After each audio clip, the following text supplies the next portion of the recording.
This is LBC from Global, leading Britain's conversation with James O'Brien. 3 minutes after 10 is the time. A very good morning indeed to you. I think as other people pretend to be very cross about it, I find myself increasingly intrigued by it, that this notion of privilege. Because I don't think you can have a culture war unless you deny privilege, can you? It seems to me that culture war generally involves rejecting the idea that some people need a little bit more of a leg up than others. And if you're one of the others, you're quite easily persuadable that it's outrageous they're spending money on giving others a leg up. I guess it's the same principle that we've heard for years from crypto racists on the question of foreign aid. Why are we helping someone else? And of course, as we've established many times in the past, people who in the context of refugees insist that we should be helping our own, bizarrely always turn out to be at the very front of the queue of objectors to the idea that we should actually be helping our own, whether it be people who are on their uppers or unemployed or homeless or even poorly. The same constituency of people who insist that we shouldn't help foreigners because we should be helping our own are also the people who object furiously to any political suggestions that we should be helping our own. So it's somewhere inside all of that is relevance to the triple lock pension question. Because the most obvious answer to the question of whether or not the pensions in this country should remain protected from the vicissitudes of economic ebb and flow more than any other part of the population, the obvious answer is, how old are you? And your answer will be determined by your age. I am all in favour of protecting pensions more than we protect anybody else because I am a pensioner. I am furiously opposed to protecting pensions more than we protect anybody else because I am not a pensioner. And then you factor in a little bit of wibble and wobble because you're thinking about your mum or your nan or your granddad, and you sort of think, well, I'm very much in favour of a triple lock on pensions because my mum is a pensioner. But and we don't, of course, have means testing in this country on many things. We do on some things, but we certainly don't on pensions. And that means that the sort of emotional heft of thinking back to the times when we were exploring the appearance of warm banks together, I don't know if you remember that, and many of the people with the most poignant stories to share were old age pensioners. So if you are living exclusively on the state pension, you are struggling. You are among the people with least to spend from week to week. And that, of course, makes one reaction to the question of whether or not pensioners should be protected more than anybody else quite straightforward. Yes, of course they should be, because they are more vulnerable than almost everybody else. And yet here we are, looking at the economic news today is poor, but it hasn't been an unleavened diet of bad news lately. The Office for National Statistics has revised up some of its more recent analyses, and things are rather better than was believed previously. But 0.5% drop in GDP is an illustration of the fact that although things may be improving, or although things may improve soon, we've still got a fairly lengthy period of economic unpleasantness ahead of us. And that question of finite funds, a finite amount of funds going into the public pot is, well, crucial to almost every single element of politics. Why did I start off talking about privilege? Because one of the hardest things to convey, I think, is the idea that just because, well, I think that boomers in particular have had it easier than any other generation in the history of the United Kingdom. All right, what is a boomer? Is that born in the 50s? Born in the 50s, is it a boomer? Sort of that generation where you had a lovely relationship between income and mortgage, the amount of income that you needed in order to get on the housing ladder. The multiple was a fraction of what it is now. You had a much more effective NHS. You were probably had more faith in the police force. You had that. You just had it. Was it Harold Wilson, I think, who said you'd never had it so good? But that doesn't mean you didn't struggle. This is what I mean about privilege. The reason why white privilege is sometimes derided by racists is because they pretend that it means white people can't have problems. Of course white people have problems. They have tons of problems. But one problem they don't have is being discriminated against institutionally because of the colour of their skin. So when I say no one's had it easier than boomers, I'm not saying that you never had it hard. I'm not saying that you didn't put in a shift. I'm not saying that you didn't have moments of misery and unfairness and suffering. But you had it better than anybody else in objective terms, in overview terms. And that is why I think that when David Cameron brought in the triple lock, it was driven more by the knowledge that the older you are, the more likely you are to vote Tory than pretty much any other factor. But I'm not there. Do you know what I mean? I'm not comfortable calling for pensioners to have their income cut in real terms. So at the moment, it is linked to earnings, which means you would expect to get, as a pensioner, as a state pensioner, you would expect to get an 8.5% rise next year. I, for the record, don't think you're going to. It was Macmillan, actually, not Wilson. My apologies. I don't think you're going to get it. I think that you can sometimes tell by what right-wing journalists are doing, what the government has got planned. And when right-wing journalists start pretending that Labour's refusal to commit to a policy on this until they're actually in power is somehow a story that is used as a counterbalance to the actual Work and Pension Secretary suggesting that retirees might not get the expected 8.5%, then you can be fairly confident that the plan at the moment is for pensioners not to get the expected 8.5%. If the Tories are doing something that is potentially unpopular, and you hear right-wing columnists or commentators say, yeah, well, what about Labour? Then you know that the Tories are doing something unpopular. There is no more reliable gauge of how unpopular something the Tories are planning to do than the 80 or 90% of the UK media that is now essentially doing PR on behalf of the Tory party, saying, well, what about Labour? Well, what about Labour? We've got a story for you later today, actually, about another council that is facing economic ruin, and it is economic ruin that has been essentially brought about by Tory mismanagement. But to somehow extrapolate from that reasons not to vote Tory in a general election would be as stupid as using the example of Birmingham Council's financial catastrophe as a reason not to vote Labour in a general election.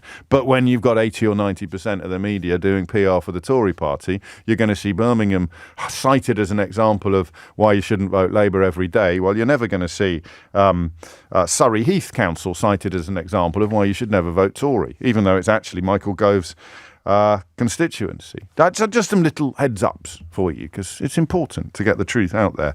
And that's why when it comes to pensions, when it comes to the triple lock, the fact that they're now sort of trying to turn your attention to the absence of a Labour policy on this is pretty close to proof that it's going to go. And 0345 60 60973 is the number to call if you want to tell me why you think that's wrong. Because at 11 minutes after 10, at the age of 51, with a mother on the state pension, I think it's probably fair. Not to sort of slice it or dice it or cut it to the bone or abolish bits of it or ban it, or I just don't really see how, when everybody is facing the cost of living crisis, when the long-term sick in particular are becoming an ever-growing problem. We may talk a little later about a new scheme launching today, actually, to bring life coaches into the lives of people who may be able to return to the economy if they get the right assistance. But I can't sit here now and fully understand why, in an objective universe, if you were basing this on fundamental fairness rather than on what's most likely to get us most votes, I don't see how you can say that pensioners should be getting more protection from inflation than every worker in the country, than nurses, than doctors, than everybody. But I categorically do not want you to cast me as an enemy of the old age pensioner, and I am, on this occasion, I am absolutely susceptible to persuasion. By 11 o'clock today, I could have completely U-turned on this, and because I haven't given it a huge amount of thought. It's not something that weighs heavily on my mind or keeps me awake at night. But when I look at the big picture, I can't see how it's sustainable. Indeed, the Pension Secretary has said it is unsustainable. And when I look at the little pictures, I can't quite bring myself to call for its abolition. And by the little pictures, I mean the people that rang me when we were talking about warm banks to describe the circumstances in which they had been forced to live due to their tiny incomes. And those are incomes that are currently pegged to earnings. And that is the thing. 'Cause stop sending me texts saying Harold Macmillan, not Harold Wilson. I've corrected myself at least 30 times. Honestly, this Rewind Live Radio, it's driving me potty. People listening on catch-up, correcting mistakes that I corrected 20 minutes ago. But anyway, I digress slightly. So it's a bit of an old-fashioned phone in this. I don't think the sort of traditional attempts that we share together every morning, trying to dig a little bit deeper or go in a slightly different direction or find a new angle on an old story.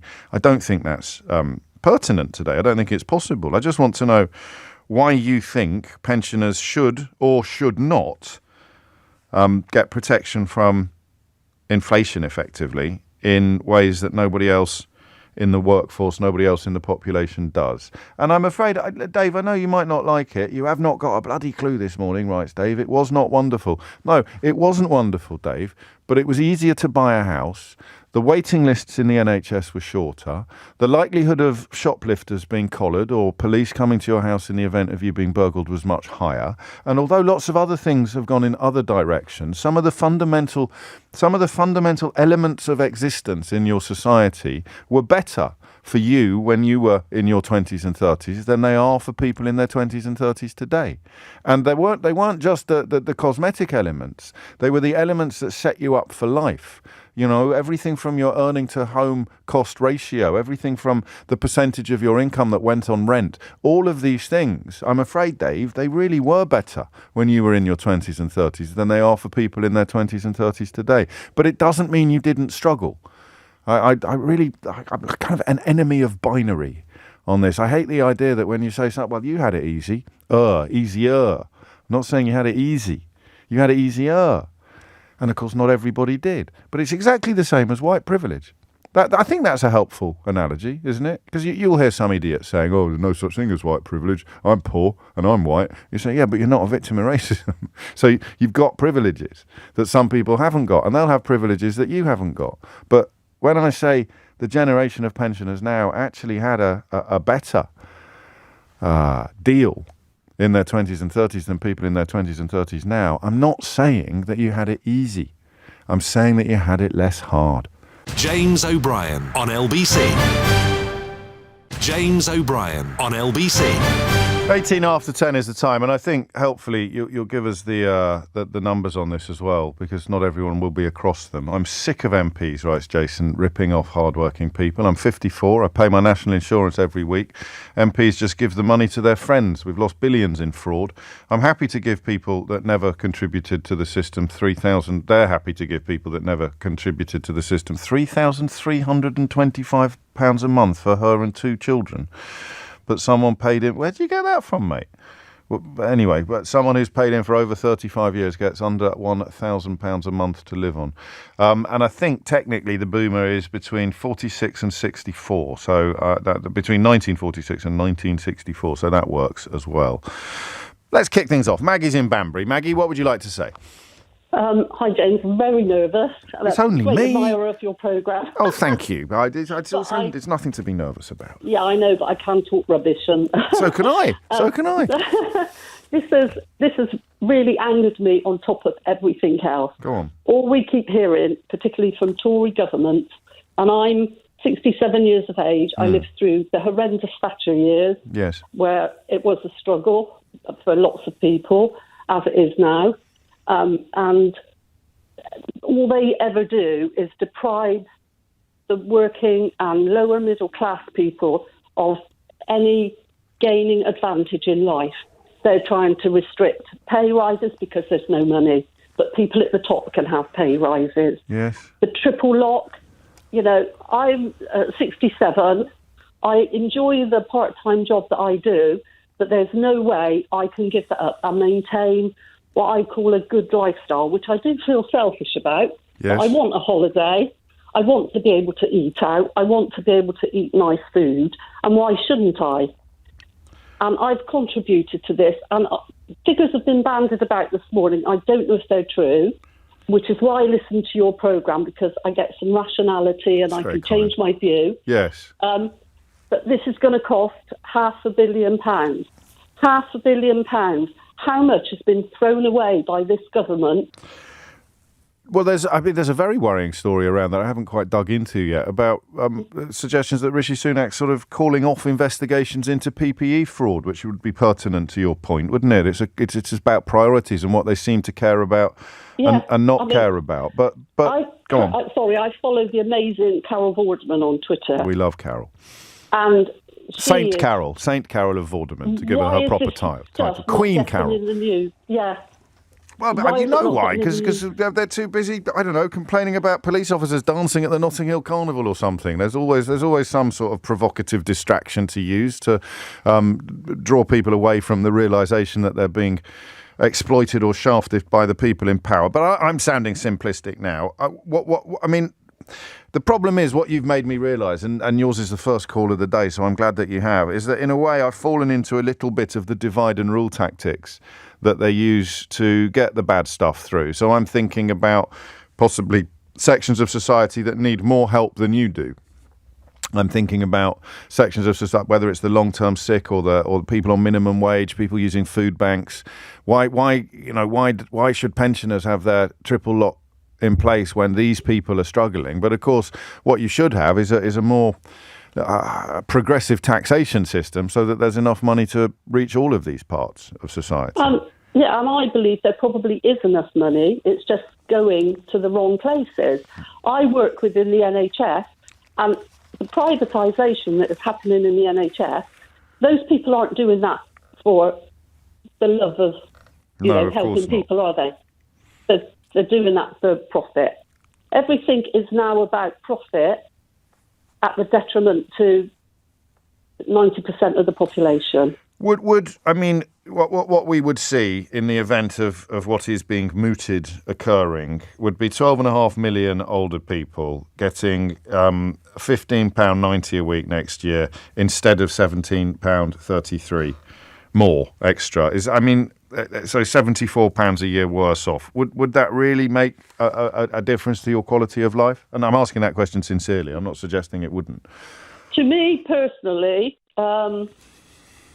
probably not, although my husband will be retiring at the end of the year, so there's going to be a dramatic drop in our income. So we are already considering what adjustments we have to make. No, fair enough. But yes. I know lots of people who don't have the income we have, and it's not an amazing income. I understand. It just seems it's a political choice to focus upon you and that part of society, and to you and to many others that feels unjust and unfair, and whether or not you turn it into a conversation about which members of the same society should get the money instead, or you turn it into a conversation about why the taxation system in this country is horribly skewed towards the wealthy, and the Tories are always arguing with each other about who's going to give more money to the already quite well off. I'll never forget Liz Truss's brief premiership when she came. First thing that Kwasi Kwarteng did was hand me several £1,000s a year, which then, of course, got taken away again by Jeremy Hunt. But quite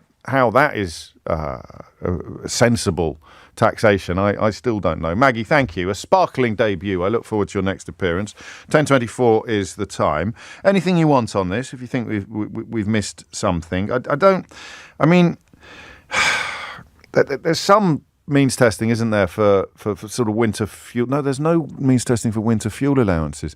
What I have a problem with, I suppose, is the pensioners' equivalent of what I just said about Kwasi Kwarteng. So people getting a pension increase next year whose state pension is a tiny, tiny proportion of their income. So it's clawing back that money would be sensible, but bureaucratically it would probably cost more than just paying it out in the first place, because the bureaucracy, the paperwork, the form filling, the hoops you'd have to jump through to prove that you deserve it would be expensive. I don't know. And then, of course, you've got the principle. You've got the clear principle of whether or not pensioners should enjoy more protection from the economic vicissitudes of life than anybody else in the country. Phil's in Exeter. Phil, what would you like to say? Well, thank you, James. It's Hello. the first time I've called. I listen to you quite regularly out and about. Thank you, Phil. I'm one of these very fortunate people. I've passed pension age a couple of years ago. I've got my bus pass. I've got my free prescriptions. I've just collected a prescription. I'm a diabetic. Yes. I had quite a few prescriptions, and somebody beside me was paying £9 something. Yeah. I don't know what it is now. And I just thought, oh my goodness, if I had to pay for my prescriptions, that would most probably take, I don't know, it would be an awful lot of money. So I've got my free bus pass. I've got it all now. And my concern is my children. Yes.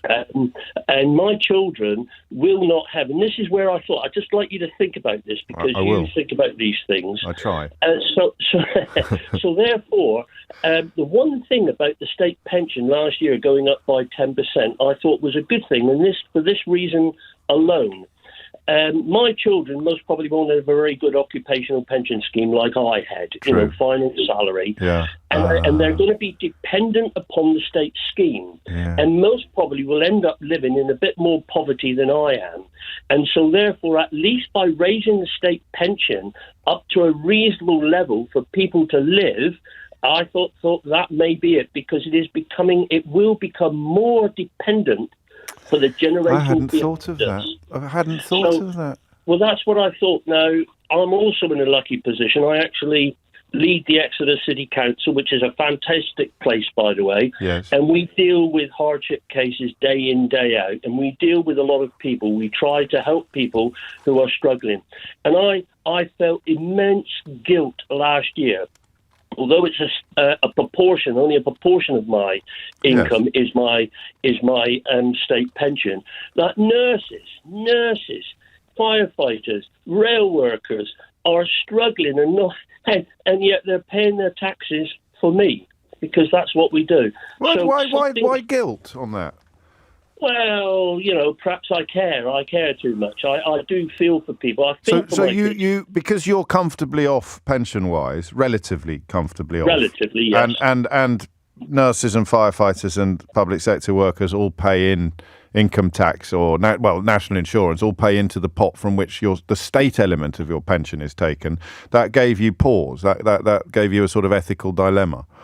Well, yes, it does. Okay. I'm going to go on a limb here and say that you're not the Tory leader of Exeter City Council, Philip. No, I'm not. I didn't think you would be. I'm a former RMT official as well, so perhaps paints you where I am. No, don't say, oh, God, I was a strange person. No, I said, oh, gosh. I mean, in terms of the qualifications that you have for contributing to this conversation. So, there's a lot of poorer people out there, and I don't mean that in a derogatory term. I knock doors every week, and I see people struggling with their children, to get their children to school, needing food banks. And perhaps this is a wider debate, and we've got it wrong. We've become so split since 2016, and we all know what happened then, and that's another debate. Yes, it is. The society is polarised. The old consensus is gone, that we used to have this consensus. And that TV programme that Koonsberg's doing about chaos is excellent, because it's actually demonstrating where we went wrong. So it would have been nice. It'd be nice if she'd reported on some of that stuff while it was actually happening, Phil, instead of 6 years later, mate. Oh, I totally agree. But the only thing is, I'd say to everybody listening, it's still not too late to change, to get our society back on track, to get it the way it used to. I don't mean the good old days of all that. No, you mean a pitch on which everyone plays according to the same rules. And and some of what Angela Rayner said yesterday with regard to working people in Britain and the protections that they need and deserve would have warmed the cockles of your heart, I'm sure.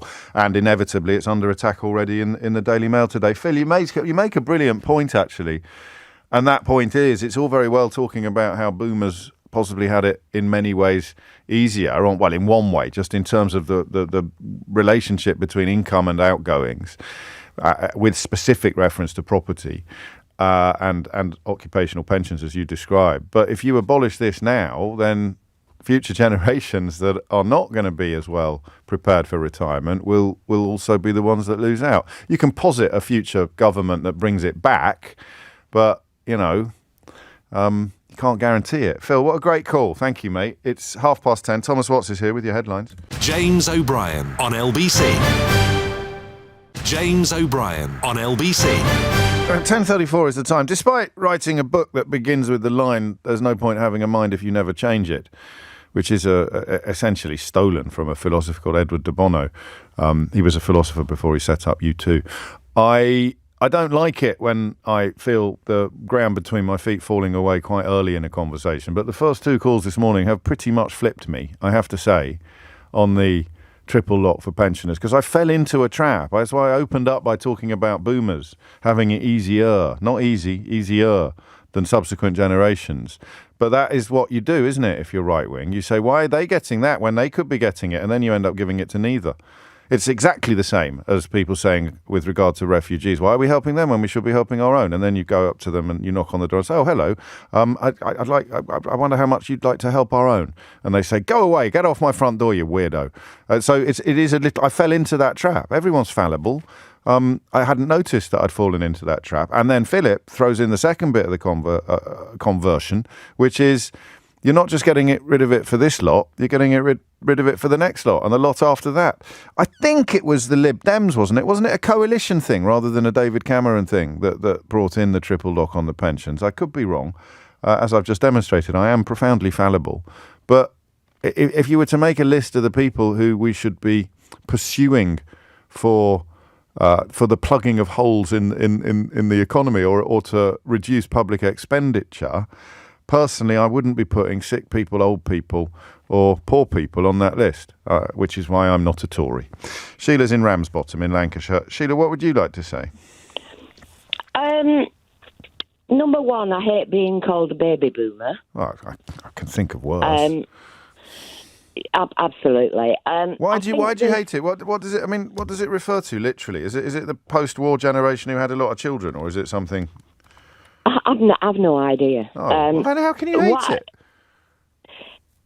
It just irritates me. All right. Sorry. I think another thing that irritates me is the assumption that my generation are living off the fat of the land. I live at aged almost 75 on a state pension. Now, that's nobody else's fault. Circumstances have made it that way for me. Yes. A bad marriage, blah, blah, blah. Something that I don't think has been noted on behalf of women is when, I had a Saturday job when I was old enough to get a Saturday job. Yeah. I worked through my school holidays when I was at the grammar school. That's what you did. But when I got married and my eldest son was old enough to go to nursery, yes. I took a job. Right. And I was given an option.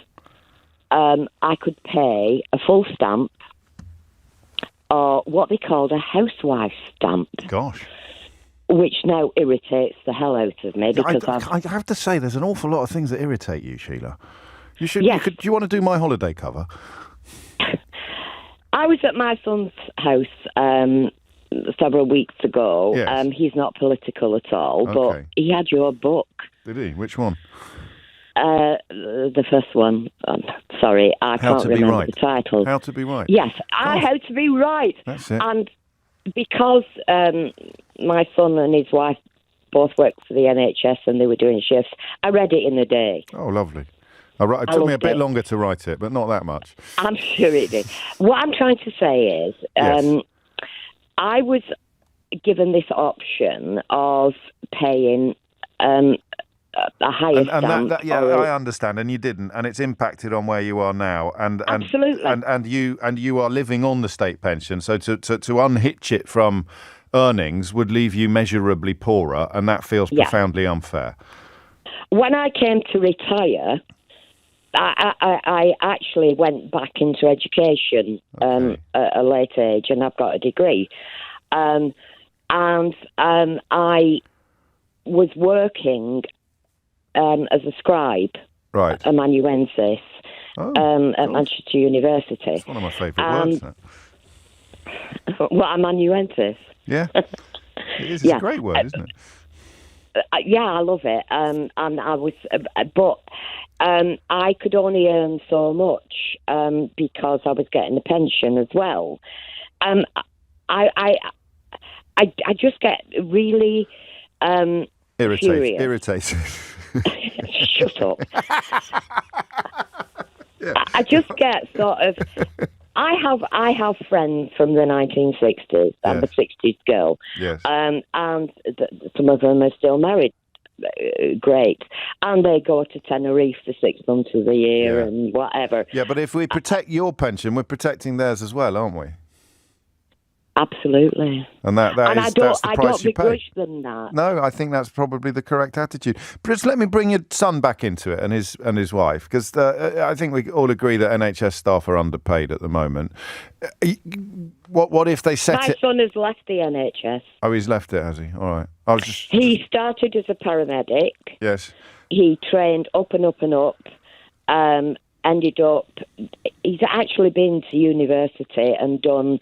a BSc and an MSc so that he could become and I can never remember this, I actually wrote it down somewhere, an acute clinical practitioner. Yeah, that's okay. That sounds familiar.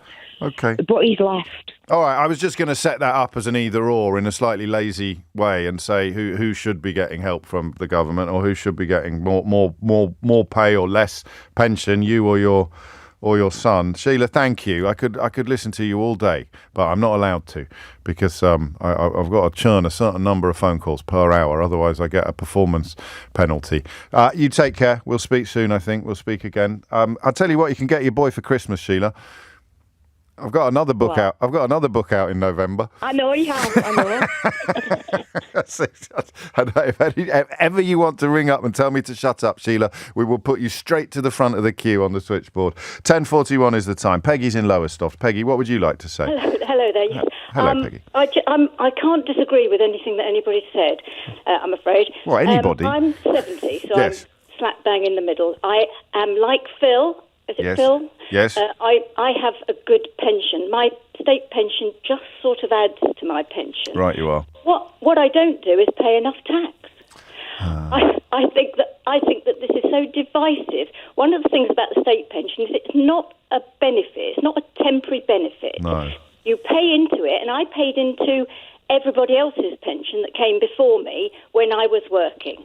Yes. And with the promise, and my father campaigned, my father who would be 100 now, he did not die 20 years ago, Yes. Campaigned for the Pensioners Association to try and improve the state pension. Our state pension is appalling. I have a tiny Dutch state pension, which pays me far more per entitlement. Pro rata. In this state. Yeah, pro rata. That's Yes. sorry, I'm a bit nervous. No, that's all right.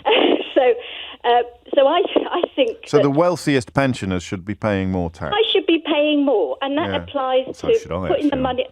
The Tories have decimated the public sector and demonised the least able to deal with life. So if people become disabled or they're ill or they fall on hard times, we're told, oh no, look at those, they've got 10% increase. Yes. Well, 10% of bugger all is Yes. bugger all. Well, hang on. I was hoping you weren't going to So is repeat that it. right? I Don't use the word that I usually use. No, that's all right. I think we're all right on that one. We'll soon find out if we're not. But don't do it again, madam. Yeah, so I think, sorry, I just think that it isn't.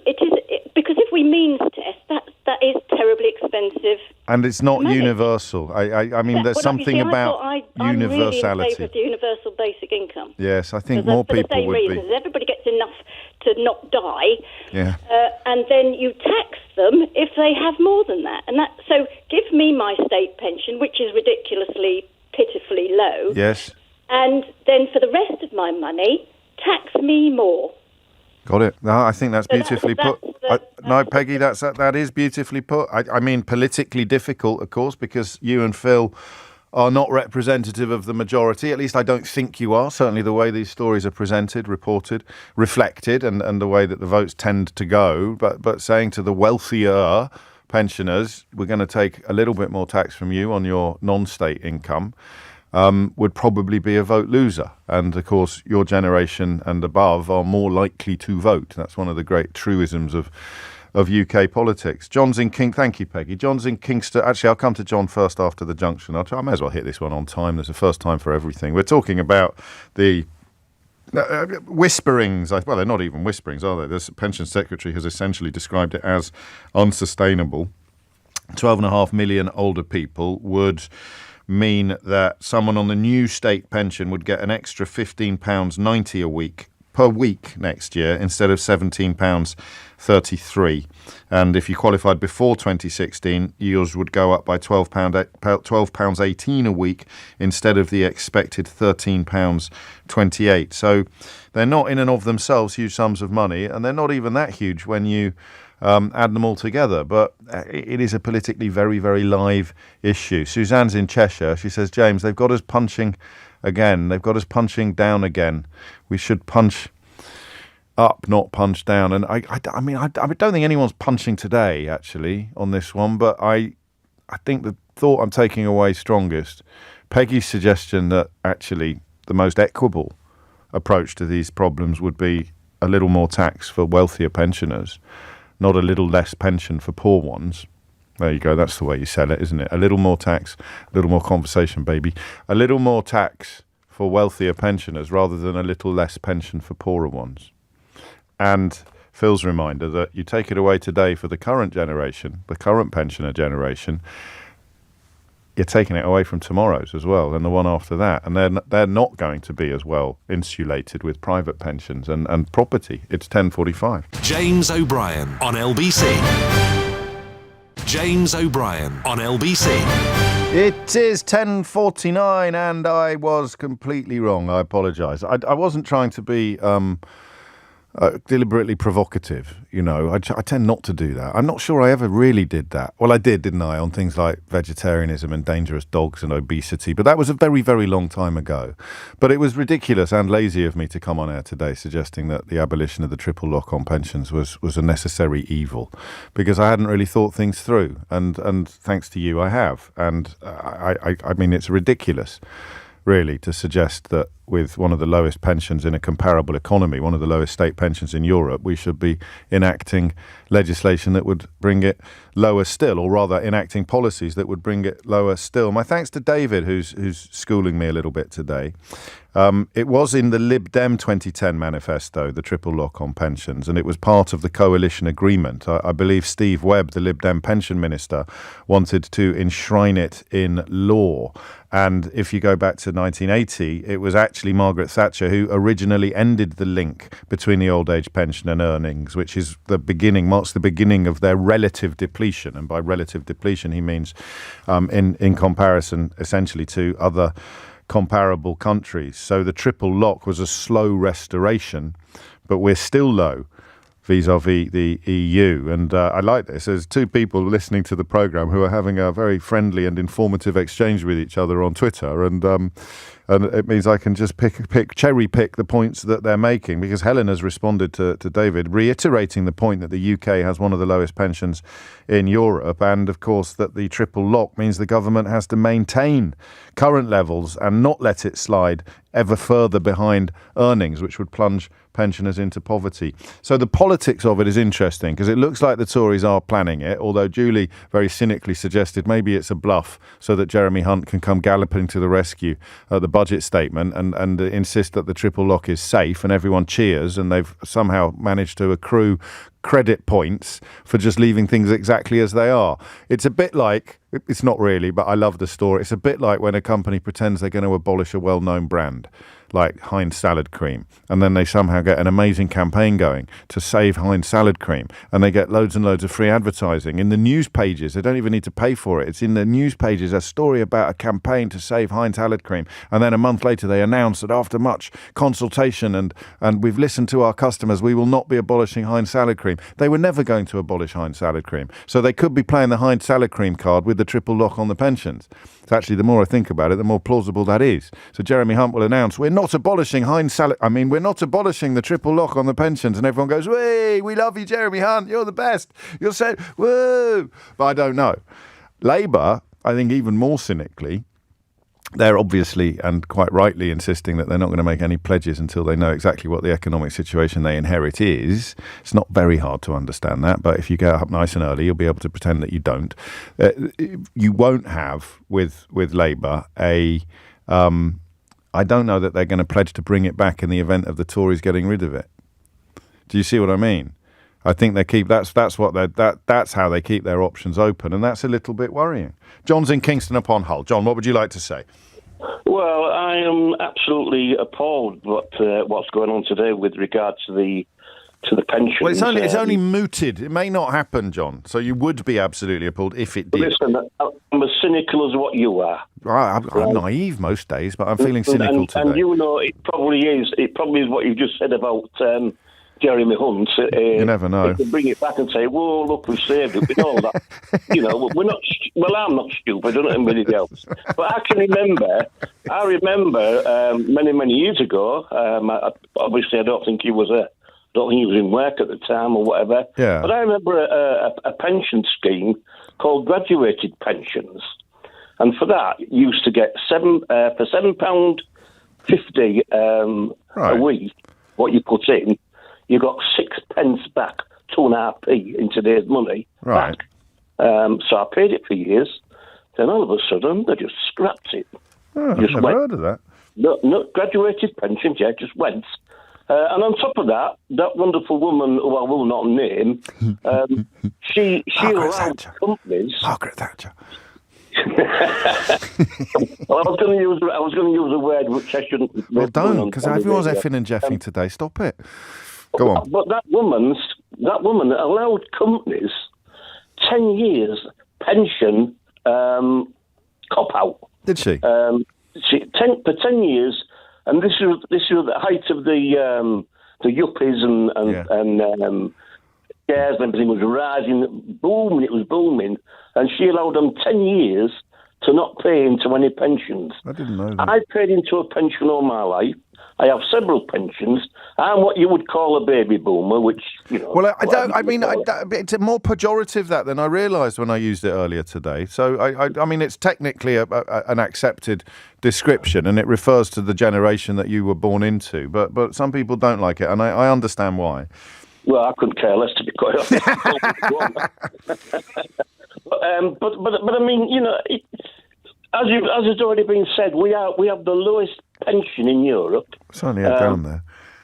I could be a little bit more. What's the word I'm looking for? Can't really think of the word I'm looking for. But if there was an attack on all the tax dodging, what's going on? With the whatever, you know, the drawback far more much money than what they would on what they're talking about giving away on pensions. Yes, you know, it's an odd one, isn't it? Why do you think they've done it, John? Why do you think they've floated this?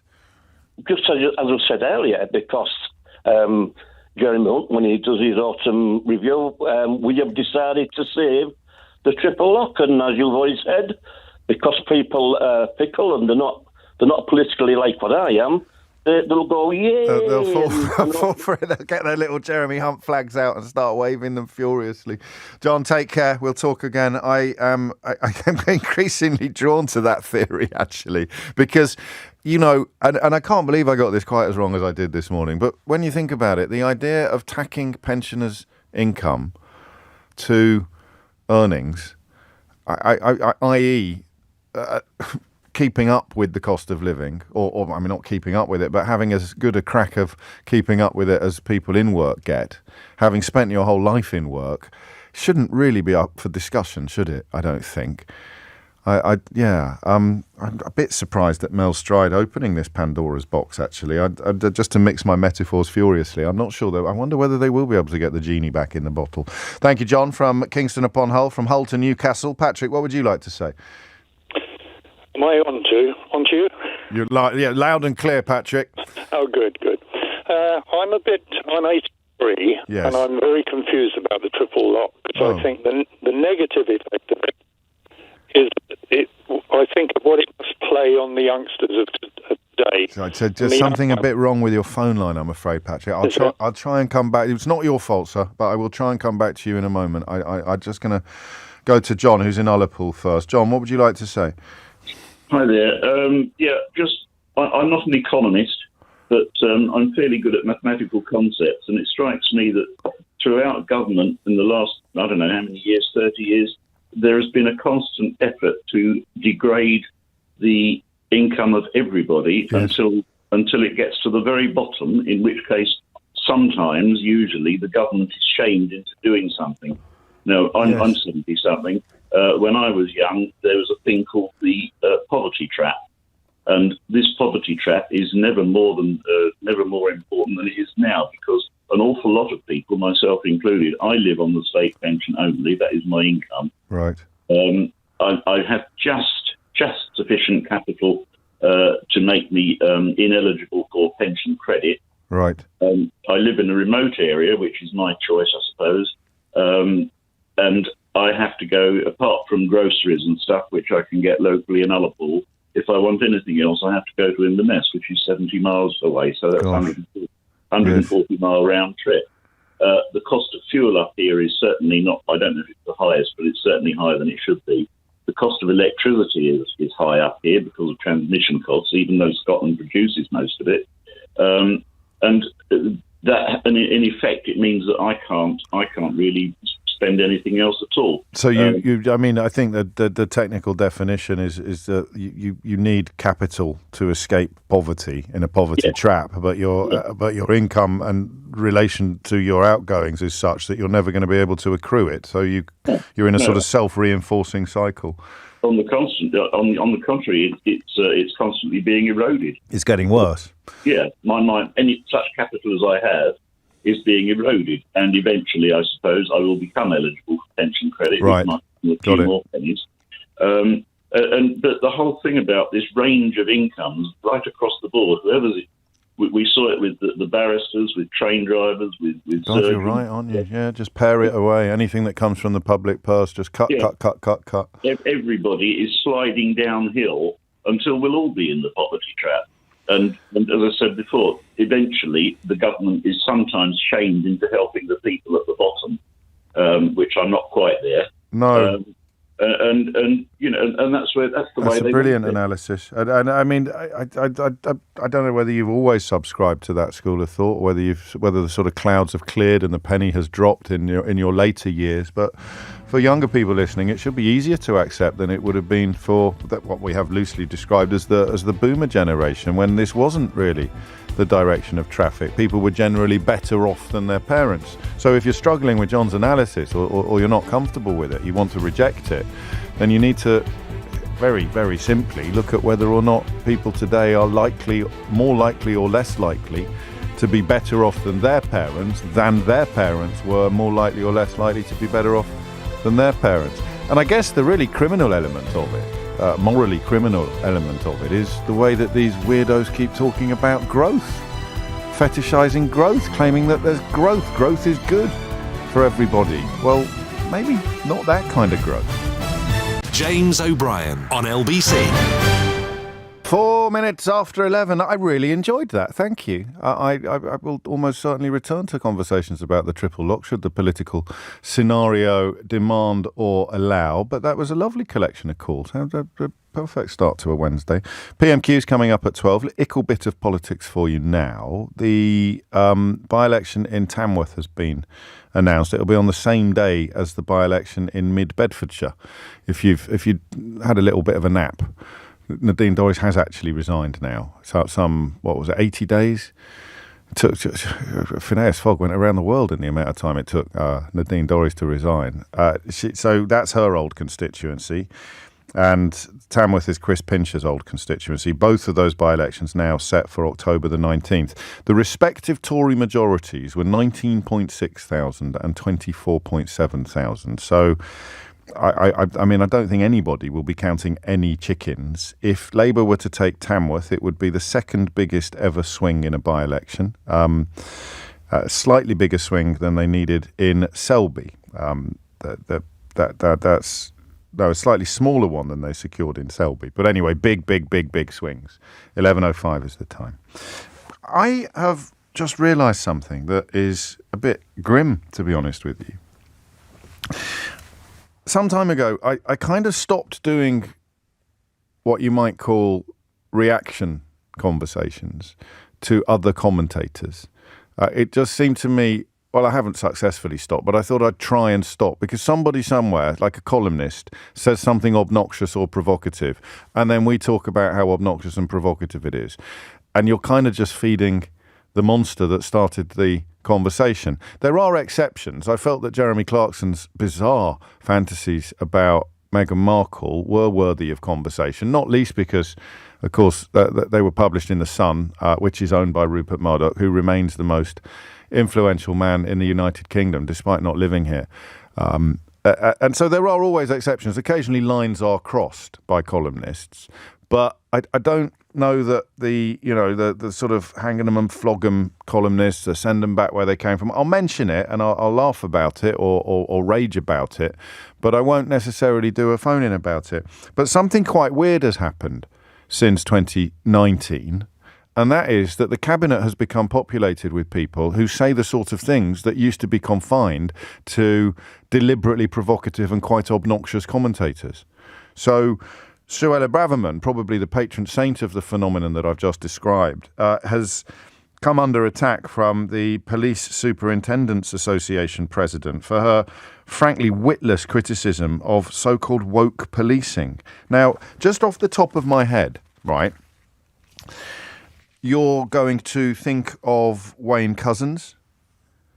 You are, and the subsequent discovery of many, many more abusers within the actual police force.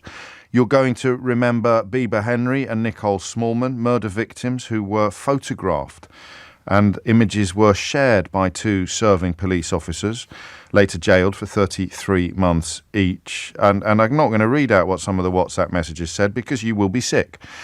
You've got the Charing Cross toxic culture where racist, sexist and homophobic messages were routinely exchanged.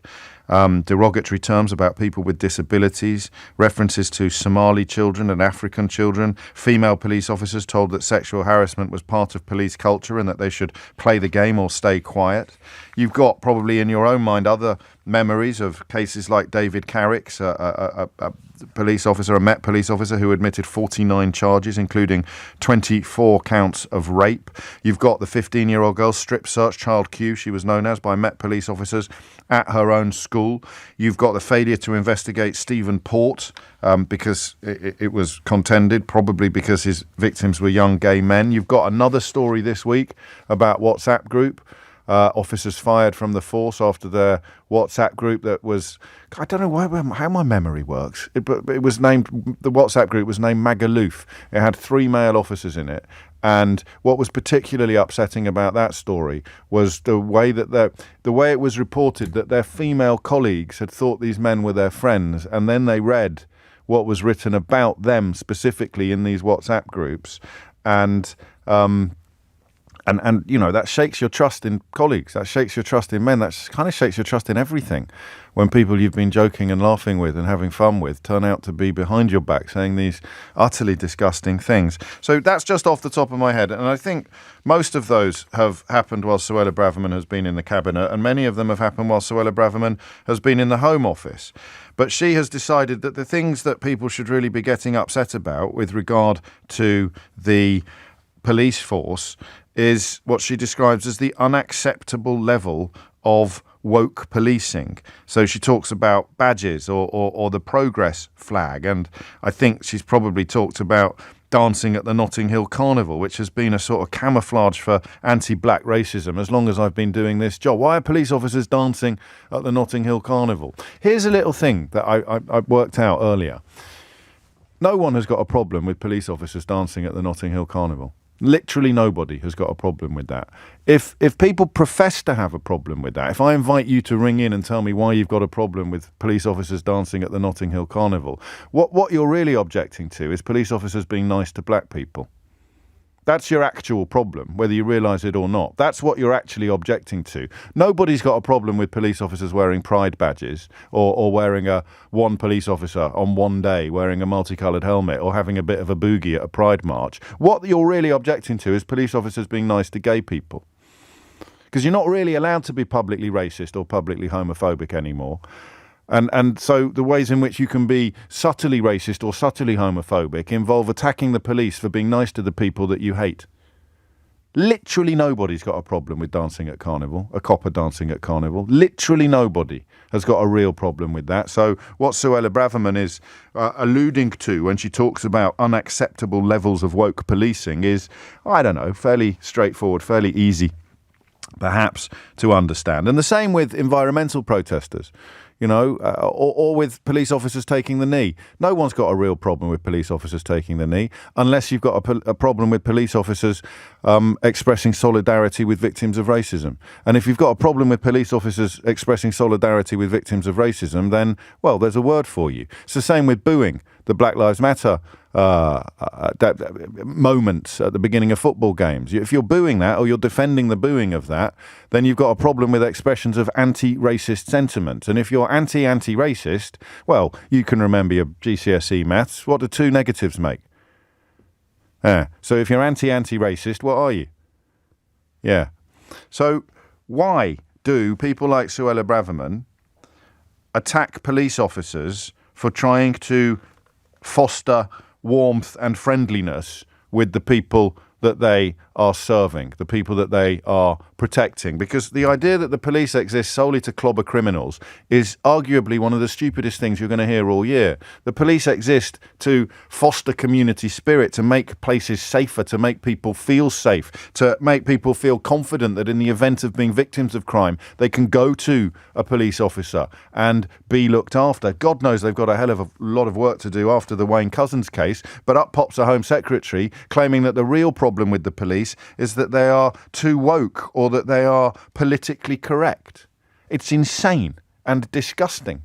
I didn't realise how serious it was, actually, until I had a little look at what what Paul Fotheringham, the Police Superintendents Association president, said, because I thought to myself, you know what, you're getting a bit carried away about it. No one takes Suella Braverman seriously. But speaking at the association's annual conference in Stratford-upon-Avon, he said, literally, she references dancing and fraternising with political demonstrators, which we assume relates to police attending at Pride. She talks about the displaying of the progress flag and the wearing of badges. These are deeply personal and passionate matters for our staff and our communities. He said, what I have actually seen are plenty of examples of effective community engagement and a desire to promote and welcome inclusion in all its forms.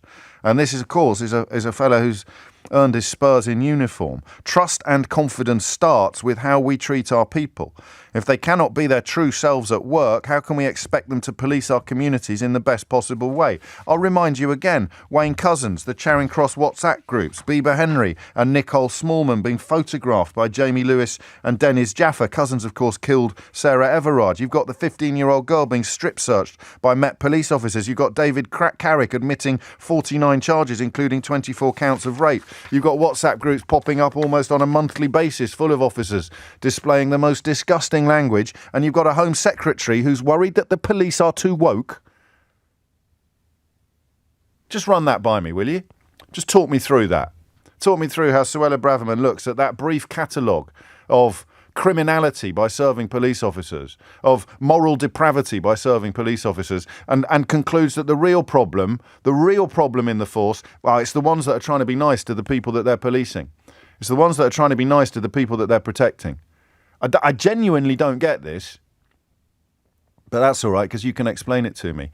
Why do you think Suella Braverman expresses unhappiness with what she describes as woke policing. What is she playing at? 0345 6060 973. To what sort of person is Suella Braverman trying to appeal when she makes more of a fuss about people dancing at Pride or Carnival or wearing a progress flag or a badge than she does about routine exposure of WhatsApp groups where police officers are engaging in exchanges and language that are disgusting to the point of discriminatory, to the point of criminal? What is she playing at? To whom is she trying to appeal? Hit the numbers now. You will get through. 0345 6060 973 is the number that you need. And how can anybody honestly have a problem with police dancing at Carnival or Pride unless what their real problem with is police being nice to black people or gay people? And you're dreaming of the days when, in fact, it was illegal to be gay and the police were routinely throwing black people down the stairs of a local police station and pretending that they'd fallen. I can't see another explanation, but, you know, as we demonstrated in the last hour, I showed you that I'm capable of changing my mind and admitting that I'm wrong. So it's perfectly possible that you can explain to me why we should be obsessing about police officers dancing at Carnival or Pride and saying absolutely nothing about the latest example of racist, sexist, homophobic, misogynistic, quotes, banter, end quotes, popping up in pretty much every corner of the police service. Hit the numbers now, you will get through, okay? 0345 6060 973. I can't see it from any other angle at the moment, but that might just be because I've got blinkers on. What exactly are people complaining about police officers communing and communicating, dancing and joking with the people that they're looking after in some contexts? You never see anyone saying, oh, there was a police officer at the Cheltenham Festival and he was having a bit of banter with the punter about whether they were going to put a few quid on a horse or not. No one ever does that, do they?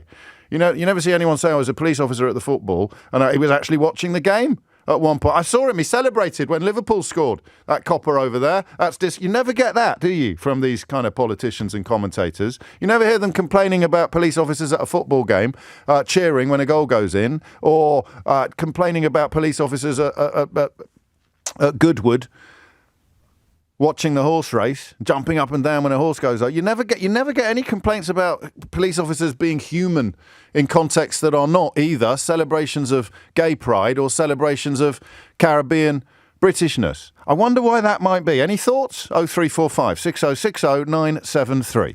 James O'Brien on LBC. James O'Brien on LBC.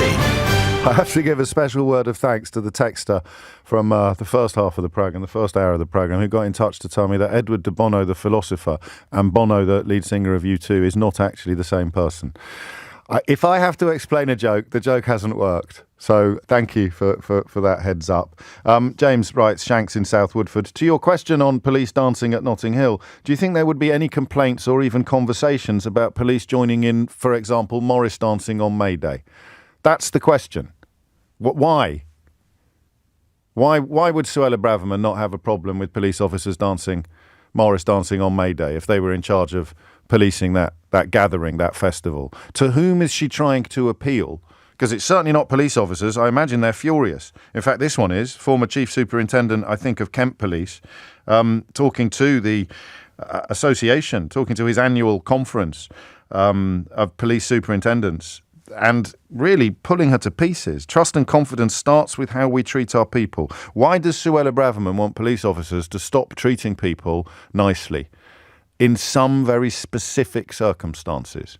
To whom is she trying to appeal? 0345 6060 973. And if you are a copper, and you haven't seen Paul Fotheringham's words, I mean, this idea that you are somehow not working as hard to address knife crime or solve burglaries because one of your colleagues 200 miles away was photographed in the Daily Mail having a brief boogie with a lady at Carnival or having a bit of a conga at Pride. I mean, how insulting is that? This idea that by being nice to one person, you must be ignoring... It's just so thick as well as unpleasant. Unless, of course, I'm wrong. 0345 6060 973. Gemma's in Southampton. Gemma, what would you like to say? Oh, hello, James. Thanks for having me on. You're very welcome. I'm a serving police officer. Got quite a lot of service and uniform under my belt. So it's been interesting to sit and watch how things have changed and where these conversations happen. And it just feels to me like the police are the prism through which society is viewing a lot of changes that are going on at the moment. Yes, that's and probably for true. whatever reason, our institution, at a time where a lot of faith in institutions is being questioned and is being shaken, ours is definitely within that. You're seeing the broader public, as it struggles with societal change, which is necessary around racism and misogyny, you're seeing them really be confused about what the purpose of the police is and what they think we should be doing versus the actual reality of what police are required to do in this century. It's really tricky, and you've got this tension between the police are here to keep the peace and go after criminals. Absolutely, we all love doing that, but also the social role that we play increasingly. It's a really challenging time for the police and the public trying to work out the relationship going forward. It's quite difficult. Well, thank goodness the Home Secretary's got your back then. Well, it's difficult, isn't it? Because you've also got the political element in it, which is you've got a government and difficult. And the police have always been convenient in that way because we do manifest a lot of people's fears, and politics, a lot of it is, unfortunately, is about on fears. Of course it is. And you know, one of your colleagues rang me during lockdown when people who are normally very vocal about who the police should be bothering and why they should be doing more and why they should be going after X and going after Y. And then the police, of course, during lockdown, you had to go after people like them, and they were suddenly absolutely furious about it. And one of your colleagues, I'll never forget, she said to me, people love the police until they're the ones being policed. Yes, that can be very true, unfortunately. You know, you love the police until you get a speeding ticket. Yes. I always say that, you know, you get pulled over, but I think also sometimes there's a lack of understanding. The police are often simplified. We're a massive service that does a lot of things that often aren't seen. You might not know about the police until, for example, something very tragic happens to you. That's very true, and you realise the police attend sudden deaths. You know, until, you know, it's not all about the stuff you see on TV. There's a lot of underlying functions, much like the NHS.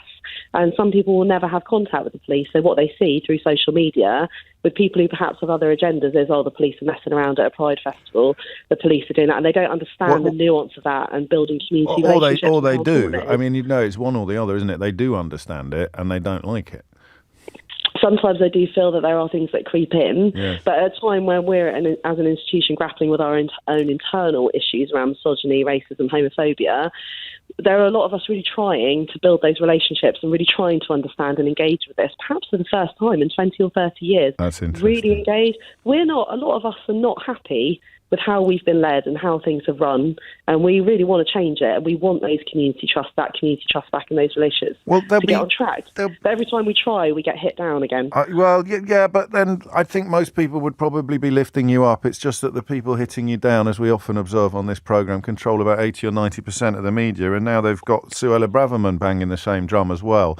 The first time I went to Pride, I went by accident, actually. I hadn't checked the calendar. I was in town with my daughter when she was a baby, and just couldn't get anywhere because of the floats making their way down the road. And the one that hit me, Gemma, well, it didn't hit me literally. I'd have called your lot. But the one that really struck me was the one that, it was an open top bus, and it had quite old gay people on the top deck waving. And I can't remember exactly what the banner said, but they were alive and gay when it was a criminal offence.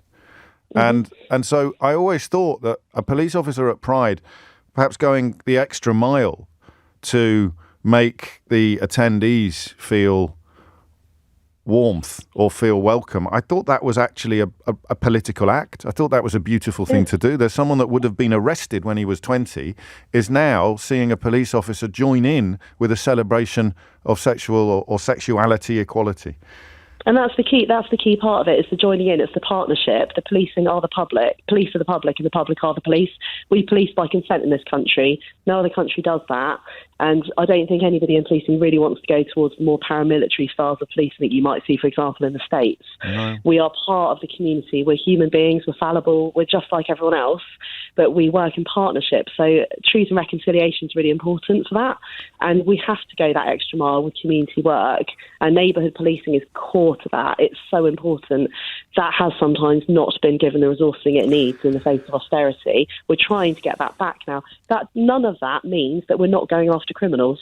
No, but that's the bit where that's the bit where I refuse to believe that people aren't being deliberately obtuse. I mean, you know, if you spend a day in a school teaching children about drugs, the idea that means you don't care about murders and knife crimes that may even have happened in the same timescale is just so obviously stupid that there's clearly some other prejudice at play. And you're right about austerity. 21 out of the 43 police forces in England and Wales, Mr. Fotheringham told his audience, still have fewer officers now than they did in 2010.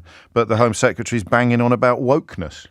It is exhausting, and it's exhausting every time there's a new thing that they think might help to boost confidence in leadership in the government. It's like, well, we would love to, for example, really go after shoplifters and really make a concrete effort around that, but we don't have the resourcing. And there's a general sense of confusion in my perception as to what the police are here for, what we should be doing. We are being pulled in several directions at once. What I would ask the public to do is just to remember that when we're going in and giving a drugs talk in school, the officers probably attended a stabbing of a young person. Well, of course. Potentially given the death message to the family. Yeah. We know what it looks like, just like the traffic officer that gives you a ticket has attended more fatal car accidents and given death messages to bereaved families than potentially most people will ever have hot suppers. It's not for no reason. There's a reason behind everything we do. You're getting it from all angles, aren't you, at the moment? Because I'm here sticking up for your lot, but also, of course, reminding everybody of the terrible examples of what's gone on in police services in recent times. And then you've got people coming from a slightly different moral place attacking you for trying to be decent, and the Home Secretary is siding with them. I would just ask the public to just stay with us. We are trying. There are lots of really good people in the police, the majority. We do have issues, you know, we can't deny that. We, like all the cases, I've just listened to them. We're all very constant, and I'm not one of these people who gets defensive about my profession, you know, and as we see in the NHS as well, we've got, you know, with Lucy, we've all got issues. We've got things that need to be done, but it's full of people who join the job to protect and safeguard communities, and we're highly motivated.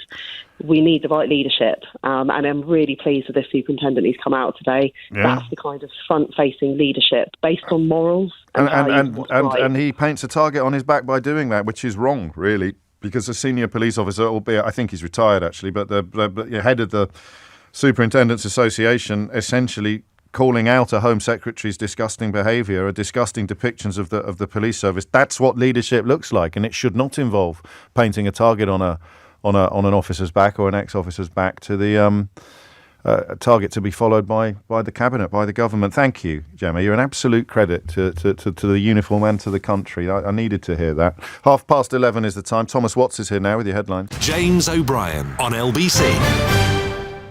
James O'Brien on LBC.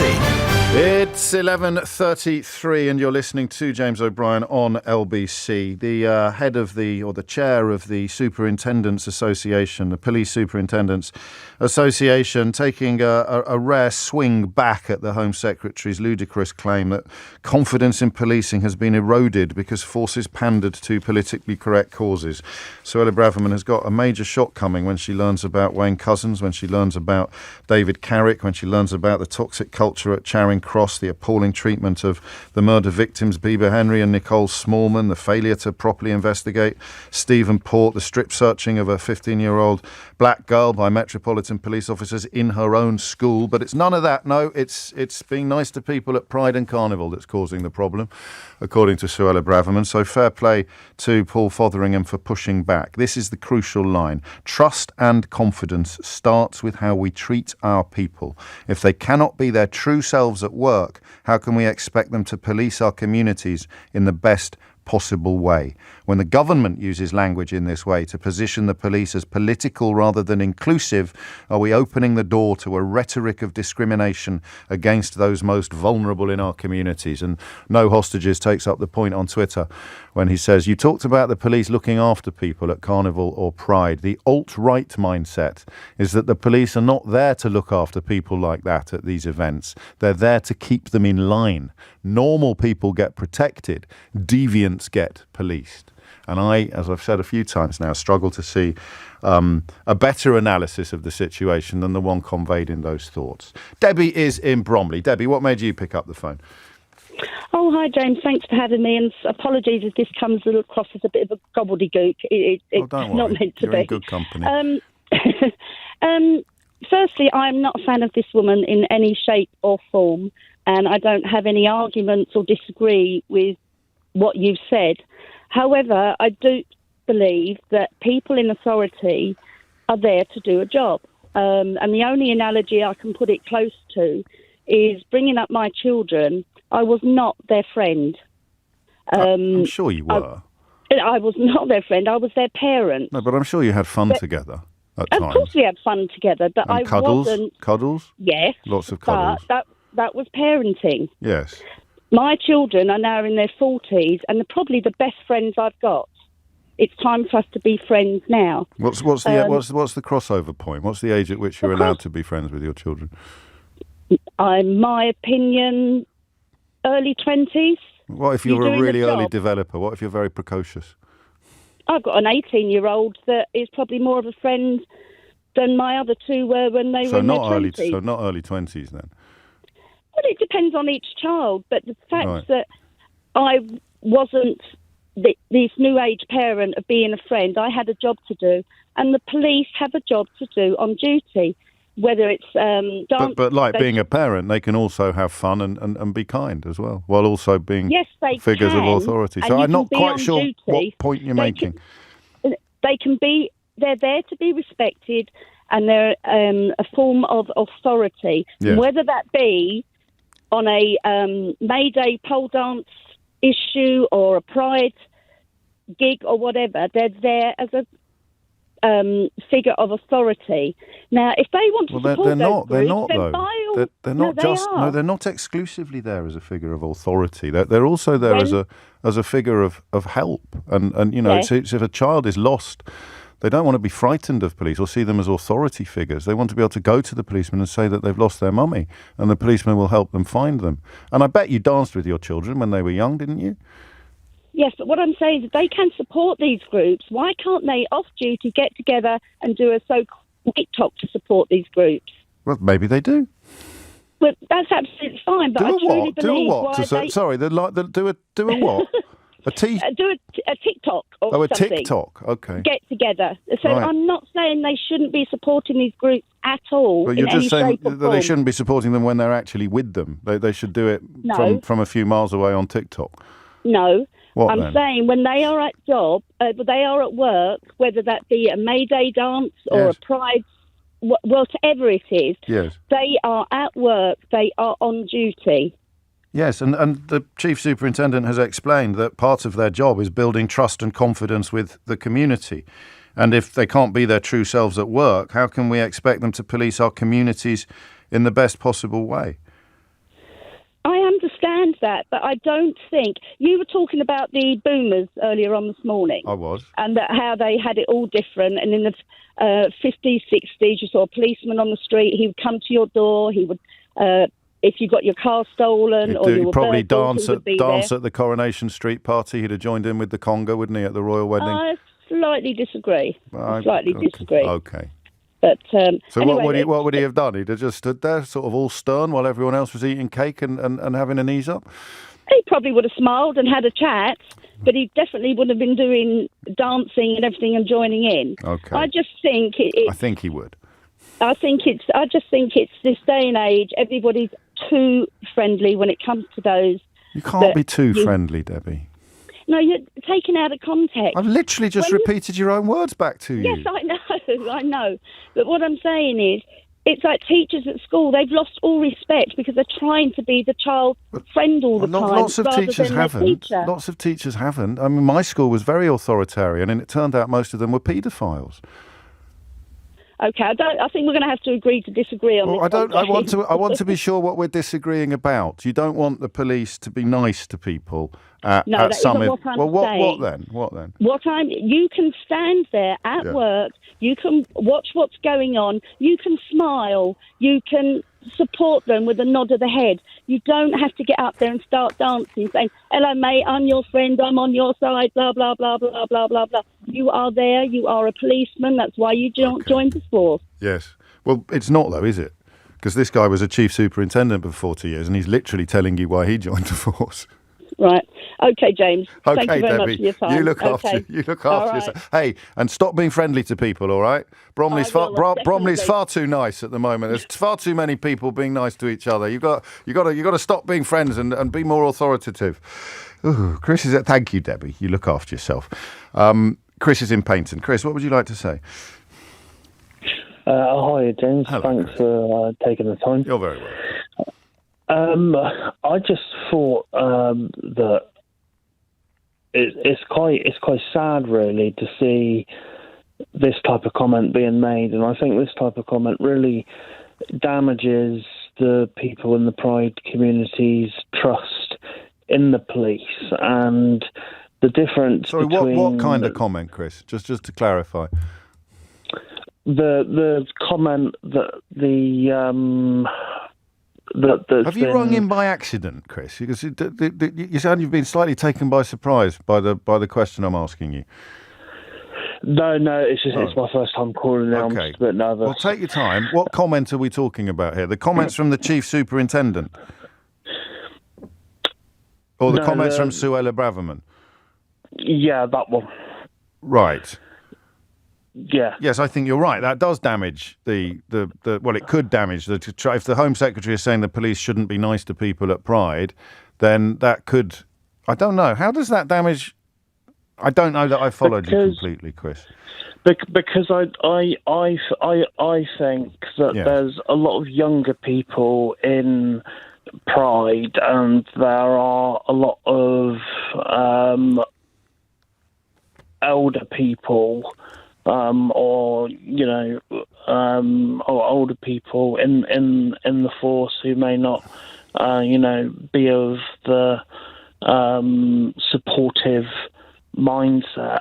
Yeah. And the police present at these events, or not at these events, if they were to have a negative attitude or a neutral attitude at these events, that could be the difference between someone in the Pride community going to the police in the future with an issue. That's brilliantly put. Of course it could. Especially somebody who perceives the police historically perhaps as being unsympathetic to their sexuality, someone who remembers the days when it was literally a crime to engage in, to have sex with your partner if you were gay. And so that idea that the oil tanker has been turning and you need evidence of how far it's turned around, and it's almost impossible to think of anything that proves how far the oil tanker has turned than this kind of engagement at that kind of event. Yeah, exactly. And it is really quite sad, and it is comments like that. Like the Home Secretary's talking about woke policing as if there's something wrong. Well, I mean, Debbie would disagree, Chris, who was on just before you, but somehow she managed to disagree in a much less obnoxious way than Suella Braverman, who is clearly up to something politically. And I wonder what it is exactly that she is up to. To whom does it appeal? I suppose we'd have to put Debbie on the list, but the idea that police officers should not be behaving in an engaging manner, in a personal way, in scenarios where it would be welcomed by everybody present, then I can't quite work out who it is that she's trying to appeal to. Thank you, Chris. It's coming up to 11:45. If you struggling to get through, you can have Chris's phone line. As I say goodbye to him, you can grab it on 0345 6060 973. Does anybody really have a problem with police officers dancing at Pride or Carnival, or is it actually the fact that police officers are being too friendly to gay people or too friendly to black people that is the impulse being appealed to here? James O'Brien on LBC. James O'Brien on LBC. 12 minutes to 12. James, I served in the military aged 17 to 22 and went to Iraq in 2003. There was a phrase you may remember, winning hearts and minds. This involved a softer approach and dressing down our appearance to make it easier for the locals to trust us. Police dancing and matching in these events is them simply blending in with the community to gain trust. It's showing that they are also human and that they can be approached. I think it's pretty obvious, but obviously not obvious to everybody. Deborah's in Canterbury. Deborah, what made you pick up the phone? Well, first of all, thank you for having me on, James. Love the show. Thank you. You're very welcome. I'm an ex-Metropolitan Police officer, twice awarded for acts of bravery, so I think I can weigh in on this a little bit. Yeah, all right. I used to police Hillingdon, but we would get bussed in if we had things to do, like Notting Hill and the like. So I just came home and turned the radio on, and I'm addressing the lady that was, I think she was 2 callers previous before the young man that was super nervous. Anyway, she said that police should remain completely professional.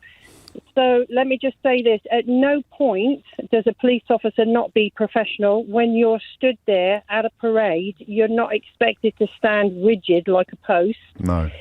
It's really good to engage with the public because you're human. You're there, everybody's having a good time. You're trying to keep the place peaceful. You're watching everything because that's what you're trained to do. However, if somebody comes up to you, it happened to me, a chap wanted to have a little boogie, I had a little boogie with him, no big deal. I mean, it really isn't, is it? I mean, it is.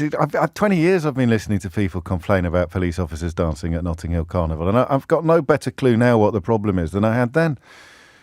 It's a perception. They think that we're stood there doing nothing. Yes. You're trained not to switch off. You watch everything. You listen to everything. I mean, shortly after that incident, I was involved in running after a drug dealer that tried to stab somebody.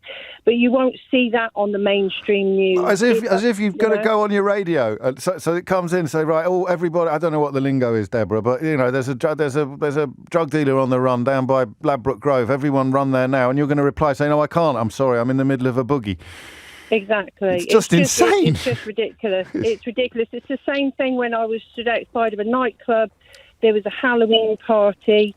I was one of the officers that was just stood there watching proceedings because people were very drunk. They were going into this really big nightclub in Uxbridge. I won't name the club. Narrowed it down, I think. Yeah, there's probably one right at the end of the high street. Opposite the council building. No. You silly sausage. But Go on. if I hadn't have been there engaging with the general public, there was a young man that came up to me dressed in an outfit. Now I have to try and be a bit discreet about what he looked like because it might give it away. Okay. He was dressed in a certain outfit and he was obviously but he was complaining of certain symptoms. Okay. If I had just remained completely professional and told him to go away because he's too drunk or too high or what have you, I would have missed the fact that he had a hole in his heart and he died right in front of me. And I brought him back to life. Flipping it. You have to engage with people. You're human beings.